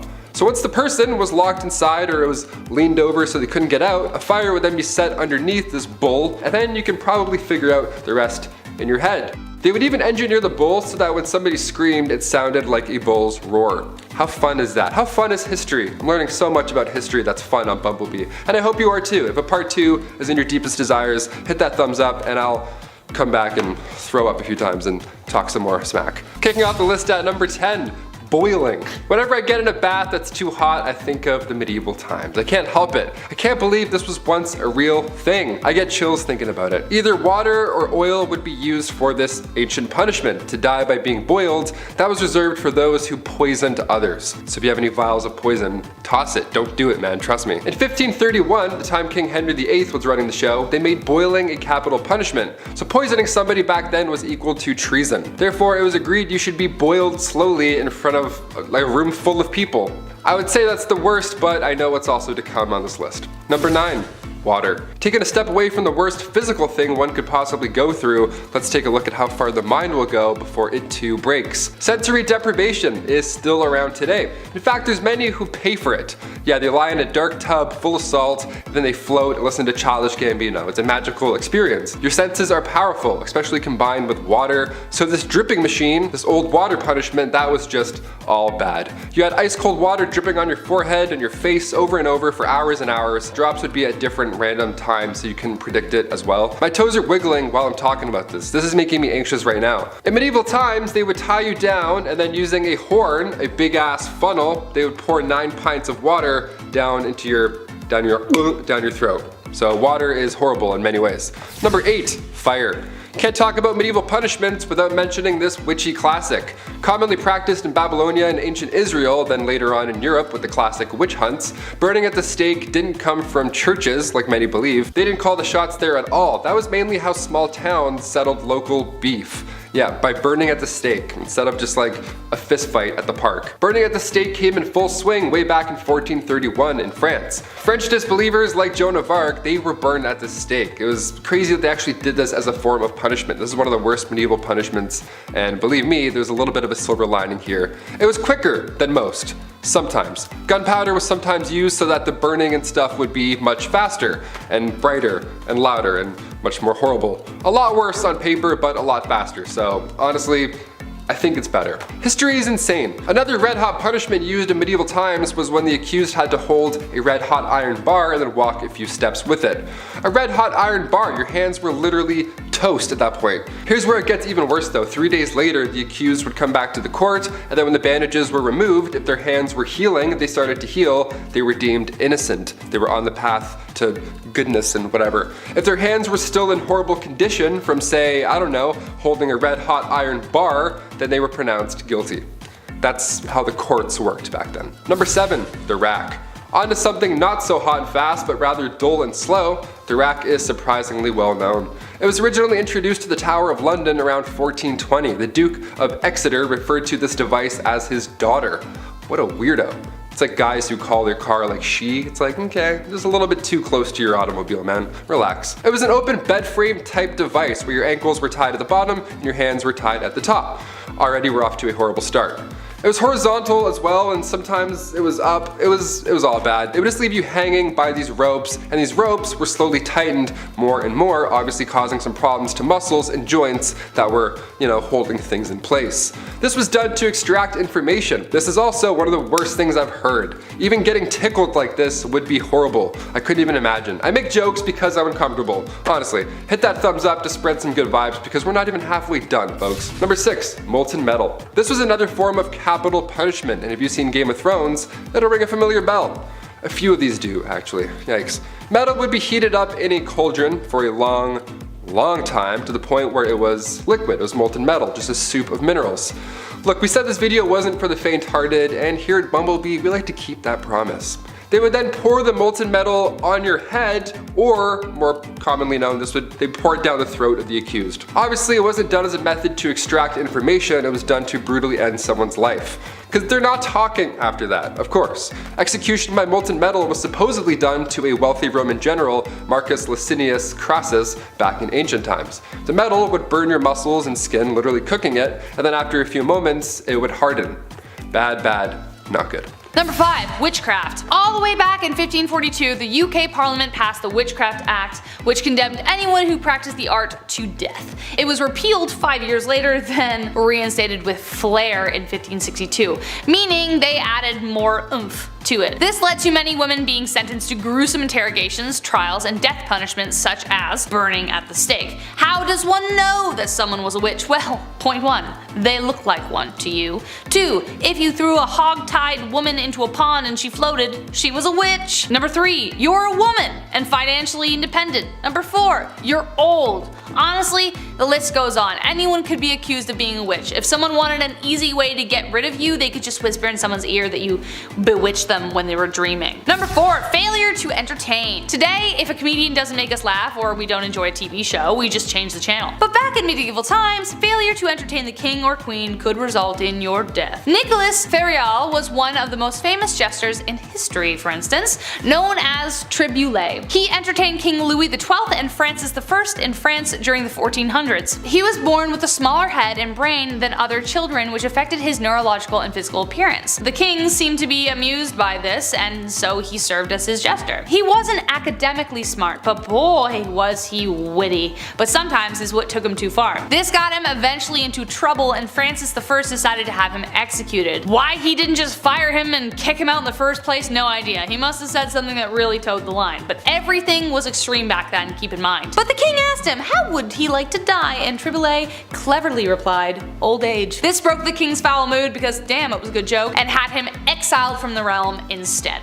But damn, he cut it close. Number 3, no more minced pies. This one should make some of our British fans gasp or run for a builder's tea and a mincemeat pie to clutch it close to their heart. But rest assured, it was only on one Christmas day that eating mince pies was illegal, and that was on December 25th, 1644. On that year, it was legally mandated because the celebration fell on a legally mandated day of fasting. However, the pies themselves were seen as a symbol of immoral excess of Christmas season. Further legislation was proposed in 1656 to clamp down on an immoral and lush Christmas traditions like and including the mincemeat pie. England was currently under the rule of Oliver Cromwell, who was just the worst, and he was very religious and just wanted everyone to behave. And it was part of his effort to tackle gluttony. But when Charles became king, people stopped going after holiday treats and mince pies were safe once again. Number 2, a beached whale. So considering poaching was illegal in the king's forest, it only makes sense that they would try to make it the same for the sea.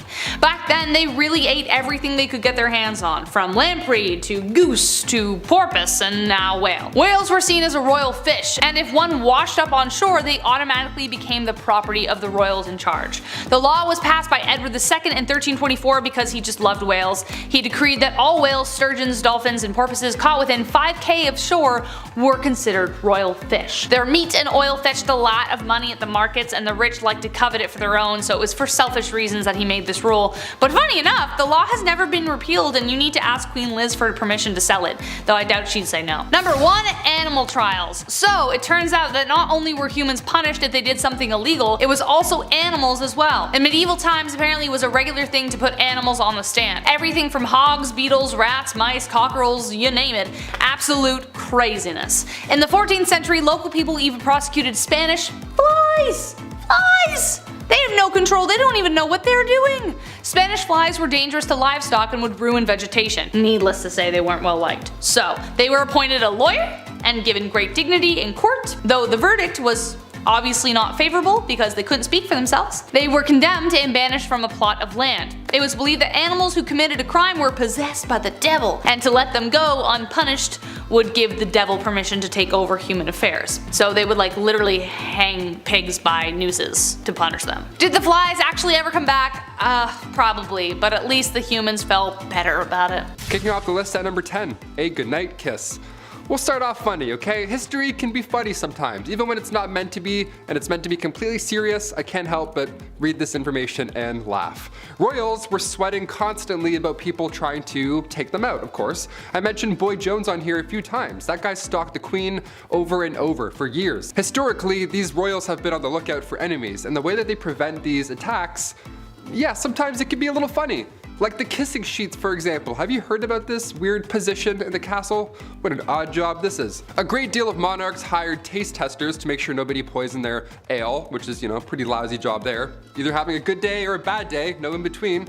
But they also had a guy kiss the king's sheets every day, He just kissed the entire bed. The king size, may I remind you, massive bed. King Henry VIII, this guy hired somebody to literally just go in, get snuggled up, and just make sure the king's bed wasn't poisoned. There's nothing on it that's gonna make the skin go all ouchy. But he would just get in his bed and just go to sleep for a bit. You are required to make the king's bed every morning, of course, and before he gets back in, you gotta get in and kiss that bed, man. You gotta kiss that bed real good. Mwah, mwah, let's go. Mwah. All right, time to clock out for the day. Mwah, one more for good luck. Clothes as well, that was touched. Maybe not kissed, but it was for sure worn and touched. It's so weird. Guys wearing my clothes in my bed. No way, I'd rather get poisoned. Like, yo, take my jeans off. Who is that guy? Get back here. Like, imagine marrying that king and it's like, oh, hang on, before we get snugged in, this guy has to go and kiss your sheets. She's like, ew, what? Why does my sheets smell like breath? Everything smells like breath. Number 9, enemas. We gotta talk about perhaps one of the worst sights to see in the household.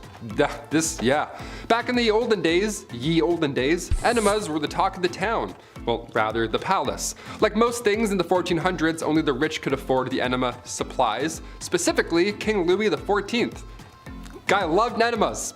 Just big old fan of enemas. It's believed that over the course of his life, Louis XIV received thousands of enemas. Thousands. It's a lot of decimals. Decimals for enemas. In just 1 year, Louis received 212 enemas. Like, guy, that's like 112 too much, I'd say. I don't know. He would always take it a step further, and dare I say, a step fancier, by using almond milk for the enemas. Imagine being married to a guy and he pulls out almond milk and you're like, oh no, not again. Come on, Louis, please, I just ate. Number 8, no bathing in this house. Bathing in the olden days wasn't fully understood, if that makes any sense. Like in a medical book, in an official 16th century medical book, the medical advice was, use not baths or stews, nor sweat too much, for all openeth the pores of a man's body, and maketh the venomous air to enter and for to infect the blood. First of all, huh? What? What does it even mean? Why is every shred of medical knowledge always written in riddles? God forbid you have bronchitis in the 16th century. A doctor would just be like, ah yes, just a drop of ale and a witch's flick and you'll be on your way. Like, what? Do you have any halls? Help me. Help me, dude. No, I'm just mad. I just like, bro, I have pneumonia. I need medicine. So of course they thought that taking a bath would make you sick. Of course. So King James IV, apparently this guy never took a bath in his life. And his hygiene was so bad that he would sometimes pass lice to others just by being in the same room that he was earlier. So not at the same time, he would come in, do his king stuff, leave, and the lice would be like, pew! And they would just wait in that room and get on someone else. That's so gross. That's horrible. Lice would emit off this man. He's like the stinky kid from Charlie Brown with the stinky cloud. That's just like lice around this guy. Margaret Tudor was married to King James. Yeah, must have loved the no bathing thing, eh? Oh boy. Number 7, Queen Caroline. Queen Caroline. Ba ba ba. She went out in a horrible way. We can't sing about her. History remembers Queen Caroline for the way that she went out. It was bad. It was actually written down in an epigram attributed to the 18th century poet Alexander Pope. Here lies wrapped up in 40,000 towels, the only proof that Caroline had bowels. Again, it rhymes. Why is everything rhyming? This is so awful. Who can be like, yeah, write that down, that's good, that's good. Wait. It does rhyme, that's good, that checks out. Rest in peace. My gosh, her husband, he was certainly no help at all. Caroline was previously married to George IV, and this guy locked her out of Westminster on Coronation Day. So yeah, she went out in a horrible way, but let's not forget the marriage that came beforehand. That wasn't pleasant either. Nothing in this guy or this marriage was pleasant. Number 6, Henry VIII. Of course he's back. He had 6 wives and it was pretty much entirely bad for all of them, yeah. It was the late 1400s. Henry took the throne in 1509. This guy was only 17 years old when all this madness began to unfold. Only days after the execution of Anne, who I mentioned on part 1 of this list, so days after he married his 3rd wife, Jane Seymour. Anne Boleyn and Jane Seymour's mothers were first cousins, so they were close, and during all of this, they of course went head to head more than once. Jane died shortly after giving birth to Edward VI on October 12, 1537. I can't mention King Henry's wives and leave a couple out. This is just a history channel. We have to mention all of them, okay? At number 5, gong farmer. Now, even though there were simple jobs like being a scribe and carrying water to people, there were also some messy and not so glamorous jobs as well. This next one I'm about to tell you about was definitely one of the worst jobs that you could have. See, there was a time before modern sewers and plumbing were a thing. This was a pretty icky time because rather than waste being disposed of in sewers, they were deposited into a privy or cesspit. Now these things had to be cleaned out periodically, and guess what? There were people who were hired to do just that. The gong farmer was someone who was hired to maintain the cesspits, and so they would be given a large ladle and they would scoop out the waste and transport it away. Now I can only imagine how horrible that job would have been and how horrendous the smell would have been too. It sounds like an absolute nightmare, so I'm glad it's not a thing anymore. At number 4, Galley Rower. Now, as bad as it might have been to be a gong farmer in the Middle Ages, there was apparently a job that was much worse that people would do anything to get out of, and that was the galley rower. This was considered to be one of the most grueling jobs from the Middle Ages, and I can see why. These people would be tasked with working on a galley and rowing a ship along with a team of up to 1,000 other people. Apparently, people hated this job so much that they would try and avoid being picked to be a galley rower at all costs. Many people would join the priesthood in order to become exempt from becoming a galley rower. Usually this job would go to the poorest peasants and even slaves, as it became more and more difficult to find people for the job. That was one occupation that everyone agreed was the worst. At number 3, cupbearer. Now this is a job that I wish was still around. Not because it's a great job or anything, but I feel like it could have been cool to have my own personal cupbearer so I could feel like a queen, you know? The job of the cupbearer was pretty self-explanatory. Their whole occupation was to serve the monarch their drinks. Now I know I said I would have wanted a cupbearer so I could feel like a bougie queen, but the cupbearer's job was a little more important than just serving drinks. See, there was always the fear that the reigning monarch could get poisoned because it was a very common act of treason back in the Middle Ages. The cupbearer was the only person tasked with serving drinks to the king or queen because they had to make sure that it wasn't poisoned, even if it meant tasting the drink themselves before serving it, just to make sure that all was well in the cup. A lot of trust had to be put into this cupbearer so they could be quite influential in the courts if all went well. They were risking their lives and safety doing a pretty basic task, but it was for the good of the realm. At number 2, alewife. Speaking of drinks though, let's talk about how the drinks got into the cups and who made them. In medieval England, women were mostly tasked with the practice of brewing ale, and they were aptly named alewives as a result. Alewives were very important not only for business, but also for the good of their families. Brewing was a quote, small scale, low investment, low profit, low skilled industry, but it brought success to a lot of married women as well as a substantial amount of independence, since this would have essentially been their business and their own source of income. These women would always be hard at work brewing because they sold their ale quite quickly. Ale didn't have a very long shelf life, and so they would make and sell their beverages quickly to keep up with demand and to compete effectively with others in the trade. Eventually though, the alewife was extinguished by the 15th century as brewing became more commercialized and people sought to take the independence of women away. And finally, at number 1, alchemist. As you can probably imagine, science wasn't all that advanced back in the Middle Ages. There wasn't really much understanding of how the world worked. Back in these days, there were people who tried to practice science in a way that they knew how before many advancements in the field came out, and these people were called alchemists. These alchemists believed that it was possible to change metals and chemicals. They tried to purify metals to change them into other things, and one of the most common experiments was trying to convert tin into gold or silver. For other alchemists though, their mission was to come up with new medicines to heal people and cure them of their ailments. Alchemists were quite popular until the 17th century as the ideas behind alchemy were replaced by the science of chemistry. I guess you could say that alchemy walked so that chemistry could run.